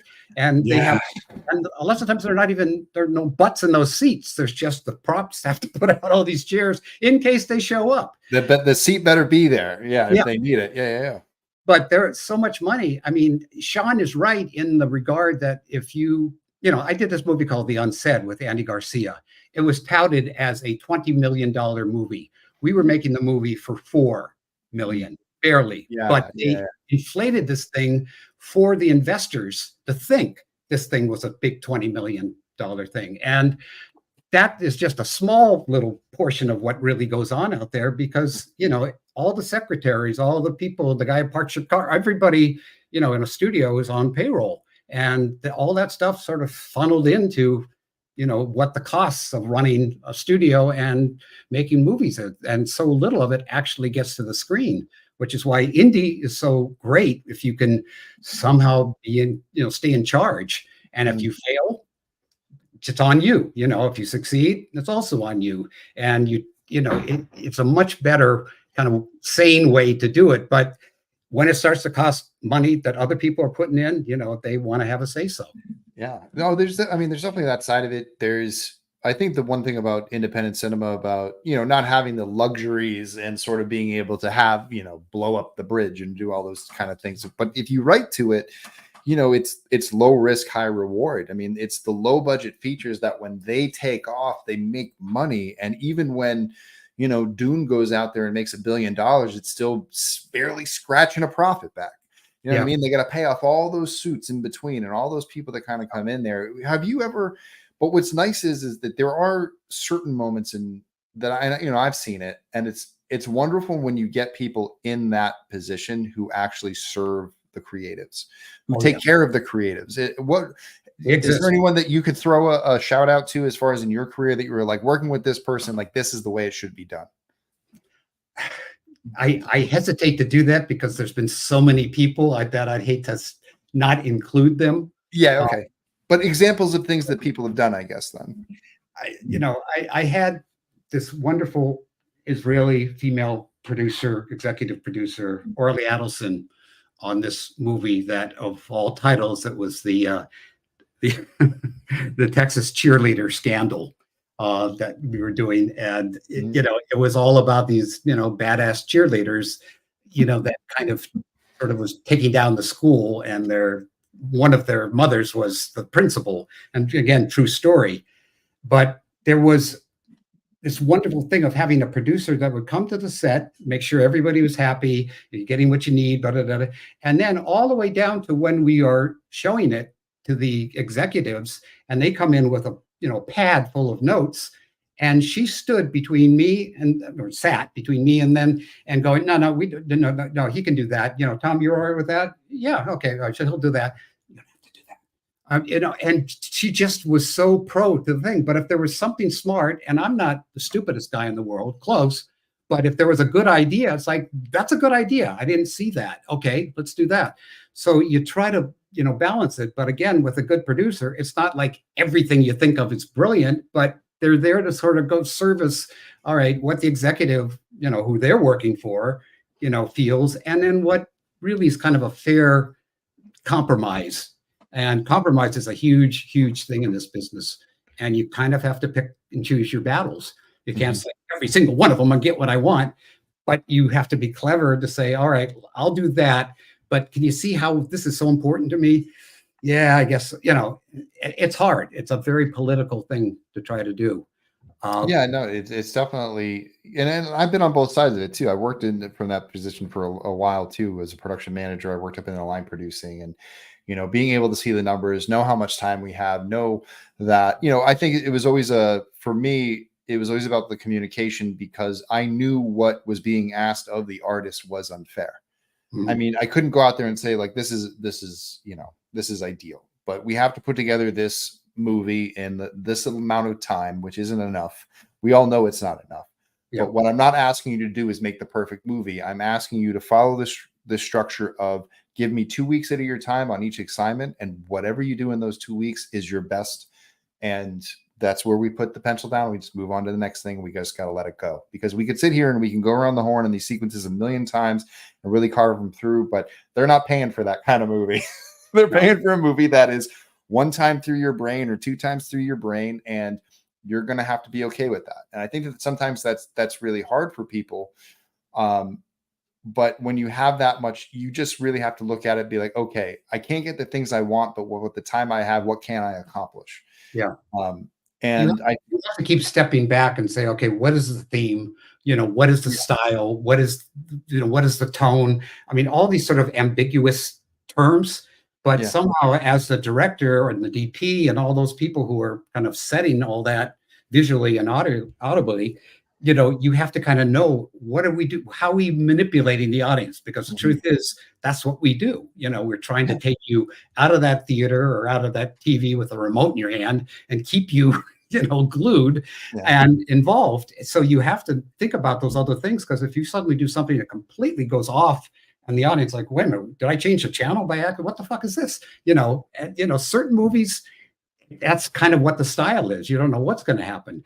Soderbergh was so amazing in Traffic that he just made one thing all blue, one thing all yellow. And sort of when you jump from these locations, you knew where you were because everything was in the same color. That's an extreme example of that. But, it stylistically to me was very brave, and it did work. Oh, I was just clicking on this. No question. Just wanted to support the channel and share wompstomp. Hope you get a chance to contribute to or lead the next feature film. Well, thank you very much, Chuck. We'll have more information on things like that coming up. I got another question for you here, Tom.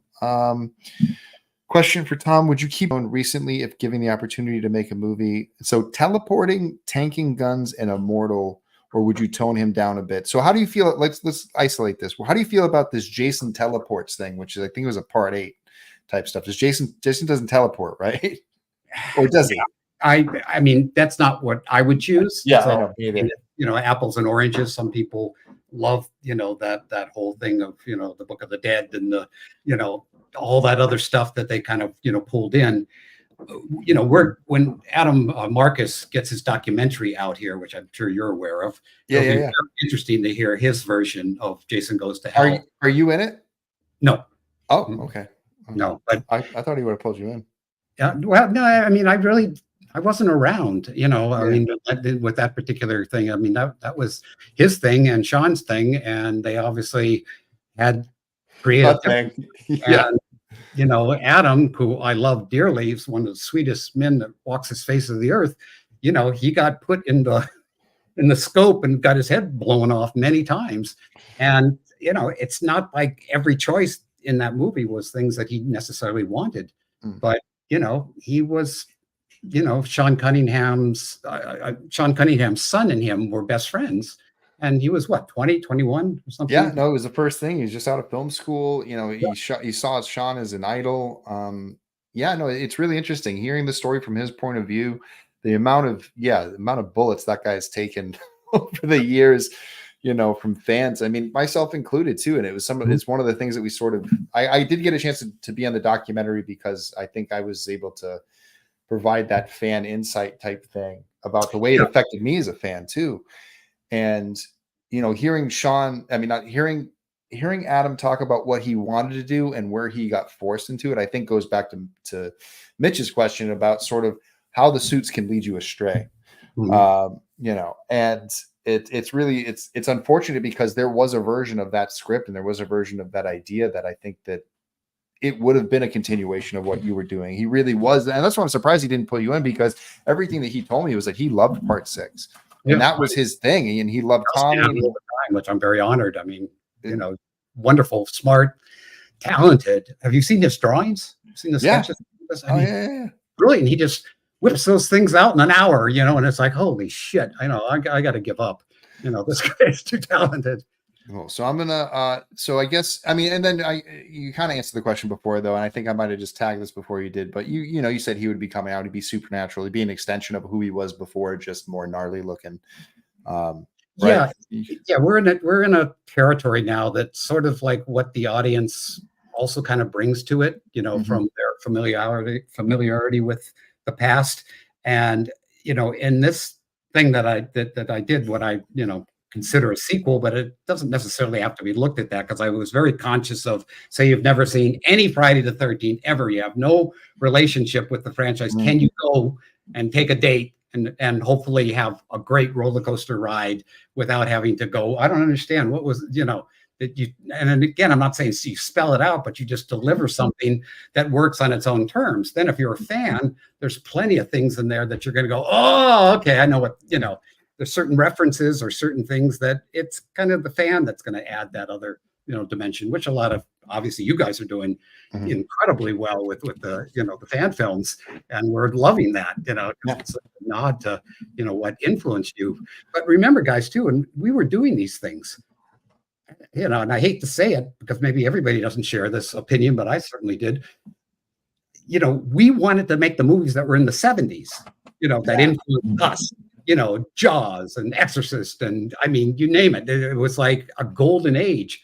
We go into the 80s, and, you know, obviously Friday started right off 1980. And after that, it was a whole series of, all right, how can we make these things quick, cheap, you know, get them out there and stuff. But they weren't necessarily the projects that we spent years working on and trying to get out there. You know, it was a job. And when that came to me, you know, I was the guy that was going, no, I want to do One Dark Night, these gothic things. I don't want to just slash up girls and, you know, eat their breasts and do whatever is further away than possibly my mind would go.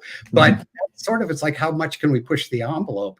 But then, you know, what sort of happened was, because we did them as heartfelt as we could, I know I tried to make the best movie I could, you know, out of that, is that they somehow have survived. And no one is more shocked than those of us that have something that people go, yeah, I love, you know how many times I've seen that? And, you know, these fans that come up and their bodies all tattooed with images from the movie, and you go, you know, you're going to go into a coffin with all that. Yeah, and I'm proud of it.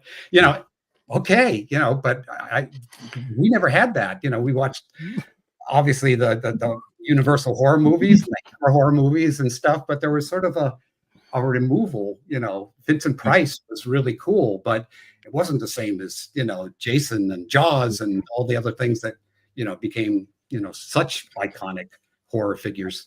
I keep telling people that when the time comes, it's like, dress me in my costume and then throw me in a lake. That's what I want. I just want to go in the costume and just chain me to the bottom of the lake, and that's where I want to be. The people can come visit me. It would be great. Like, I got to figure that out, how they're going to let me do it. Maybe I can just give them my bones. Maybe they'll let me just put my bones out there and they can put something else on it. And this is my living grave at the bottom of the Watapa Pond. So I'm gonna cut questions off right about there because we're getting there. I want to show you some stuff, Tom. I want to get your opinion on things. Because it's actually a good segue what you're talking about, some of the things that we're working on. This summer, we're going to be launching Never Hike Alone, the final cut, which is all the films cut together into one timeline. So fans have been asking, like, we're going to ask if that was something. So we kind of did that. We talked about it. Hold on, let me go back into show and tell mode. We talked about it a few weeks ago. Here's the official poster for it. Very cool. Yeah, so we got this. It was an artist by the name of Josh Stedman. And a part of this thing that what we're really trying to get, because we already have the films made, which is really nice. So raising the cash right away, this is just going mostly towards post-production and to get everything printed. So we did have something that we were working on at the same time that we didn't get made last year, which was the animated version of Friday the 13th, which I also think that if there was anything that came out of like the animation world, it would be awesome to get you involved with. I've showed this a couple of weeks ago. We got this nice concept art of Jason standing in the thing. The project's called Ghost in the Fog. But one of the things I've been kind of doing every week is showing people a little bit more of the work that's going behind the scenes. We're working with and that's where Moy's from. I think Mako Animation is in the chat as well. Juan Rivera, who's there. There are partners at Mako Animation who are building this concept art, and I wanted to show a couple new pieces this week. We have a cool look of picture thing. So this is going to be a first look at like a nice detailed Jason. There we go. Wow. So here's like a nice shot of Jason. One of the things we're going to do is sort of keep the black and white styling, one for cost, two for the aesthetic of going for a Sin City, but there are going to be certain elements that are going to have like the yellow axe. And then when there's blood, the blood will keep covering Jason and cover him more and more throughout the short, which is going to be cool. The other thing that we got to do this week was also we finalized all of our characters. So it's a short film. It's only 7 minutes. There's only 3 people in it. But this is kind of our crew and what we're looking at. Jason, we got nice, big and beefy. We got Dom, Brandon, who's actually a backer from the last campaign, Brandon Covington, who is actually, I think he's backed at like a co-producer level on this or executive producer. And then Bree is the last character. So we're going to give people opportunities to like change the names and do all this stuff. But this is something we're working on for like, again, it's like all the different ways that Jason can go. This is like one place we've never seen him. And where you can do things and tell these stories that, allow you to sort of go off. And I think animation is such a great to go and like get even more supernatural, kind of go into the past, deal with things, but also go with the gore too, which is a lot of fun. And I think that's one of the cool things about the aspect of this one that's upcoming is that we wanted to say like, okay, we got a couple of victims. Like, let's see what we can do in animation. How do we push the level in animation and have some fun with that? And kind of go from there. And so what do you think about Jason in animation, Tom? I love it. What just jumped into my mind was like if this Jason universe, with the 1 and a 3 in there, which I have to say I was impressed that somebody figured that out. But where is all that going to go? What is that? I mean, we know at the moment, the multiverse thing, but to do something like this is completely different, but also very, very cool. But say they do open the floodgates and say, we bless you to do that. Where would you see this going? I mean, it wouldn't just be on YouTube. You would have other places to take it, right? Well, that's the thing is that's sort of the thing I was talking about before is we have our own isolated fan base. There's about 3,000 people that have showed up to support these films. Those people raise enough money, like for $300,000, we could create an animated hour-long project. We want to do original stuff. One of the projects we want to work on is called Ghost Chicken. I think I've told you about it before. And I've talked about it on the channel before as well, that like this opens up the avenue for one, people are backing this because it's tried, true, tested storytelling, that they're backing Friday the 13th. They know what we're doing. All of a sudden we do this 7-minute piece. We've shown that we have the ability to produce animation. So we can bring the original stuff there. And if I say like, because I have a Pamela story too that I want to do that I think would be sort of complicated to shoot live action. And, how much time do I want to keep dedicating months of my life to shooting these fan films when I should be working on original stuff? Animation gives me the sense to, like, wherever I'm at in the world, I can stop and I can do a review that day. We can still do the same things. We can come up and the characters now become timeless because it's all voice acting. So we don't have to worry about bumping into people's schedules and trying to pull everyone together and get the, going up into the mountains and like renting the cabins. It's like, this comes a place to really kind of explore these other, this idea of this undead Jason that's really mummy-like coming back together. Like, that'd be great to put in animated form, because now you don't have to worry about, well, does the actor have to put on a green screen suit yeah, and wear pieces? And now we got to send that to FX and all these things. But if we want to get that moonshot, we can draw it. And we can. I guess what I was asking you, Vinny, is would this be something that would like go to a Shudder or some of the other cable things where you literally have to be like subscription, so that there would be something that would come back, fans, filmmakers? I mean, until that Never Hike Alone turns into Friday the 13th, or I don't know. That's one of the things that I've been trying to bring up, and I've been poking the bear online a lot, is sort of like, hey, I've already changed the name. It's already called Never Hike Alone. We call him Ghost Jason. We don't really, like, we say Friday the 13th fan film, but if Jason Universe says, well, we'll make him a Jason, if we'll make it a Ghost Jason, all of a sudden, this is something that we could self-fund or whatever, have fans fund it directly, and then that would go to wherever they want to go. But if the fans are going to make it and we still have this channel, then I'll happily, go through the process of running a crowdfund and getting that money. And I enjoy this. You know what I mean? Like, it's fun coming up with like the Blu-ray art. It's fun building this for fans and having that direct back and forth, that direct, creator consumer saying, well, what do you want? And a lot of, like, the whole Final Cut thing is because that's what fans asked me for. Like, I had thought about it, but when people said, no, we want it, I said, okay, I'll think about it, because that would be fun to really create a disc that way. So really, it's amazing what all you guys have done, and some less successful, others very successful. You still, have that thing of being the first guy out the gate and have a very strong, vision about the whole thing of what you want to do. But then it becomes that thing of like, like when Lucas Company, basically included those other tribute films and things that were done, and sort of going, look, this is the other guys that were influenced and actually made something. I remember seeing that Raiders of the Lost Ark thing that those guys did, and I went, wow, that was amazing, what they pulled off there. But it's a stepping stone, it's a calling card into, the next thing. Like you say, you can't keep doing the same thing. It's like, you did great, now let me see you do that same great on this, or what else do you have? And that's the thing going up that ladder. Yeah, I think it's good. I mean, I think for me, it was like, I've been trying to get horror and animation for a while, and this was something that I know the guys at Mako were really passionate about, because they wanted to take a crack at sort of like, hey, what if we get this to a place where Warner Brothers Animation wants to see where this goes?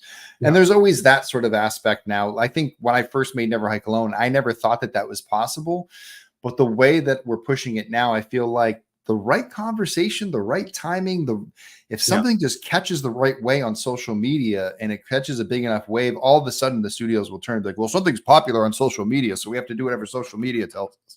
So I'm trying to the best of my ability, even though I'm not a big fan of that, also saying, well, if this is the game I got to play, then I'm going to play that game, which has been fun. And so let me see, there's a couple comments kind of popping out. Let me just see what folks are saying there. Oh, we got another question from Todd, because we got one of these. Question: have you seen Part 7, and what are your thoughts on Part 7, Tom?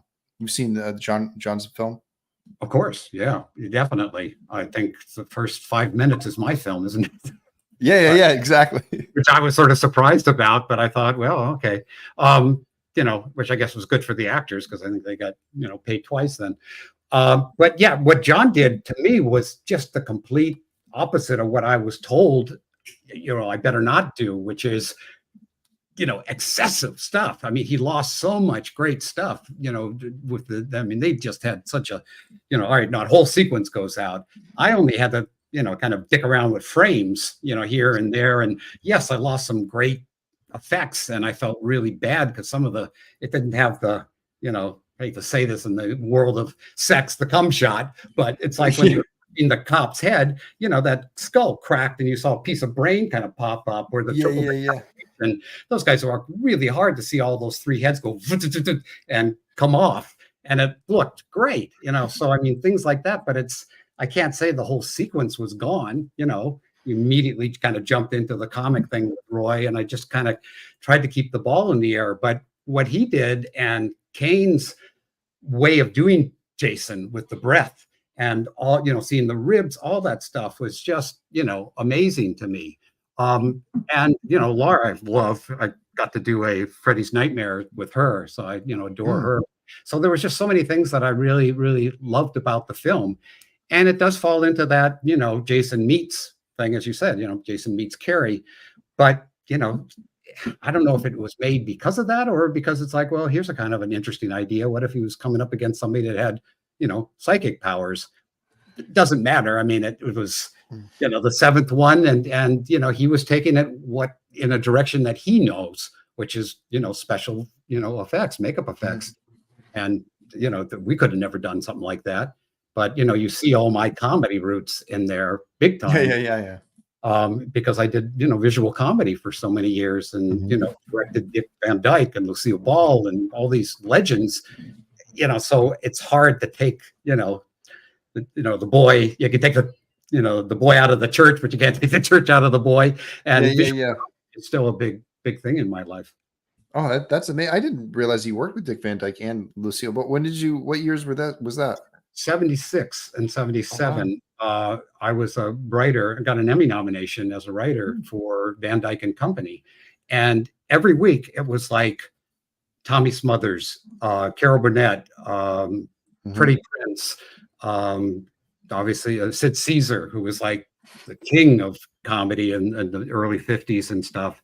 And of course, Dick, Chevy Chase, Flip Wilson. I mean, you had an opportunity to work with these legendaries, and they're sitting there looking at this 26-year-old kid going, so what do you want? And I would show them, and the same thing with Dick. And Dick is so brilliant. And I mean, God bless him. He's 98 or something now. So, and goodness just exudes out of that guy. And I'd show him something. You go, oh, you think if I did it this way? I go, you kidding? That's much better. We had this wonderful rapport. So yeah, that was an incredible, period of my life, being able to have this group called the LA Mime Company that were regulars on that, and then being able to direct those sketches. And that's where you pulled some of the talent from for it, Jason. When you were pulling in the paintball or something like that, you were pulling from that troupe, weren't you? Whitney was part of the LA Mime Company, and basically it was a kind of a slightly Buster Keaton-esque kind of which I still very much adore, is the Keaton kind of comedy. Oh, definitely. Are you still doing any mime work, or are you doing any Mike the Mime anytime soon? Well, I did that one convention dinner thing, which was, very strange. I don't think people were ready for that. I haven't done it in a bit. And I think part of it is just I haven't really put it out there. Occasionally I'll throw something out. But I just thought that would be my favorite thing was just doing the blurb for it, that I happened to find out this thing about Michael Myers, and that he got out and, he was doing that as a way to, eat. That's funny. So, it's just, again, oddball part of my brain, strange idea of entertainment. Yeah, exactly. Well, it's fun. But I always enjoy that. There's just sort of like, I always love how you're always coming up with something new and inventive, and you never start creating that. But it's really cool. I didn't actually know about that, the stuff coming out of the 70s and doing all that, but it's, you learn something new every day. We've been going at this for about 2 straight hours, but and I'm sure I know. So I think I'm gonna tap us out here. I think we have given the fans, we've given them a good amount of entertainment here. Tom, thank you for joining me tonight. It's always good to sit down and see you. I'm glad you're doing well, and I'm glad the screening went well last week. And I just want to thank you for coming on and having a good time. Is there anything you have coming up on your schedule that fans should check out, or they should anything they should keep an eye on in the next few months? Well, first off, I want to thank all you guys who are out there, because again, you're obviously here because you like what we have done, and that is a huge compliment, and that never stops being important to all of us. And because I love being a fan of other people. love when I run into somebody and I go, oh my God, you changed my life, you know, and that's the thing with, you know, you It's don't know 7 who's o'clock. going to be the person that does that to you. But, you know, again, it's just wonderful to have people come up with such, wow, I got through a horrible summer where my father passed on because of your movie. And it's like, what? You know, but that's, you know, I get that because there was things in my life where certain movies, certain events, certain things that just, you know, really had an impact, and it doesn't leave you. But as far as me personally, yeah, I'm still, you know, I refuse to go back on the bench. I'm going to keep swinging that bat, you know, in the Jason direction till we see, you know, it's like, here, we're taking it out of your hand. We're sawing the bat in half. But I'm actually working on another piece, which is going to be a short film first to sort of try it out, you know. What is that? The concept, intent of concept, or whatever the hell they call it. Proof of concept? Proof of concept. Thank you. Yep. And, you know, kind of see how that goes. And I'm scripting it, you know, kind of as I do the short version. And then, of course, the band, you know, I'm hoping that we can both play maybe the, you know, the Saturday night parties at the conventions, if, you know, if they can put up the money to fly. I was going to, you know, play in France with a group that we were just going to put together for this particular, you know, film festival over there. And then things got just all messed up. But that was another way to do it, that I'd come and put the band together, you know, in whatever city or state. And so there's that. And then just basically I'm putting together a horror museum upstairs that I'm hoping, you know, get people who may come to visit, say, yeah, well, you want to see Jason's coffin? And I got his tombstone out there, and I've got the arrow that I used, that was used on me in Prophecy, that poked the bear in the eye. You know, I've got bits and things from my horror past, as well as just all these audio animatronic things that either I get from Spirit or from somebody. You know, I try to find them at a decent price so I can, you know, light them and put them in there. So it's sort of a, you know, homage to horror. And I've done a couple of interviews in there, which is also fun. Well, one thing I'll say, I'll put out in the air. I think one thing, I know that they're expanding the Jason thing out into all these different things, but to let you go in and design a Jason haunt, like if Universal Studios was doing like Universal Horror Nights, but they weren't doing Freddy versus Jason, but they were just going Jason and creating it from scratch. I think that that'd be something to let you run wild and create that experience for people would be something pretty special, because you have that I mean, even maybe incorporate some of those things. But it just made me think about it. So I'm just putting it out in the world. So if anybody's watching from them, like, put us to work. Like, everyone's ready to work. I get very honored, even when this multiverse thing came out, and they go, you know, I've seen enough weirdos to know, you know, and they take that line that I wrote for my ex-wife. And I've always told her, I said, that scene is like a short film. You introduce them, you know, they have the confrontation, and just, you know, one dies, the other dies, and we go out on a joke with the American Express card. And thank God somebody yelled that out the other night at the screening, don't leave home without it. Because it's such a dated joke now, but the fact that somebody still remembered was great. Yeah. Do you have any conventions coming up soon? There is something, but not till like October, November. And I think like Fayetteville, someplace. I'm blanking right now, because anything that's that far away, I sort of go day by day. You know, it's just terrible. It's like, oh my God, I was supposed to be here. You know, but it's that artistic side where you're ADHD, MOUSE, whatever. It's like you just, you know, something excites you and you kind of start working on it, and then you try not to let something derail you in the process.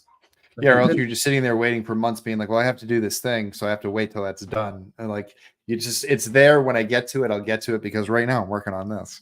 Yeah.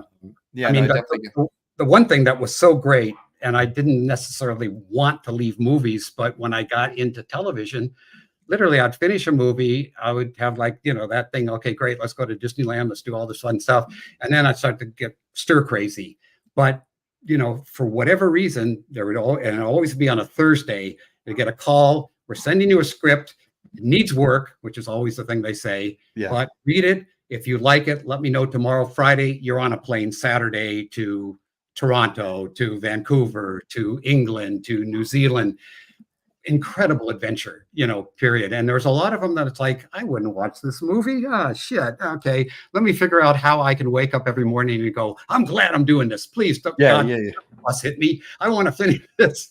But I got a chance to work with some legendary actors and got a chance to do material that certainly nothing that was really close to me, but I had to find some way to make it that way, which again, you guys as artists, sometimes, they're going to give you the lemons and you got to make lemonade, whatever you can do, to do the best you can with it. That's just the way it goes. Raise as much as you can and spend it all. But Tom, it's been great chatting with you this week. Definitely stick around backstage. I'll jump on with you in a little bit to say the true goodbyes, but I just want to say thank you everybody else for tuning in this week. I'll most likely be back next week. Been able to keep this up pretty steady. Not sure who's going to be here or what we're going to be doing, but we'll have more updates on the campaign. We'll have more updates on Ghost in the Fog. Maybe the Jason universe will release something else new in the future, and we can react to that as well. And those of you who are following me on Twitter and all that fun stuff, we're building a costume together. We'll get more into that probably next week as well, creating a new Jason, which I think could be fun. It's basically I'm just like spinning my wheels waiting for new stuff to come out. I'm going to see how much I can create as they're creating stuff, but it will be a good time. But Tom, thank you for having me. Everybody, you have a great weekend. And as always, stay safe out there and never hike alone. And we'll see you on the trails.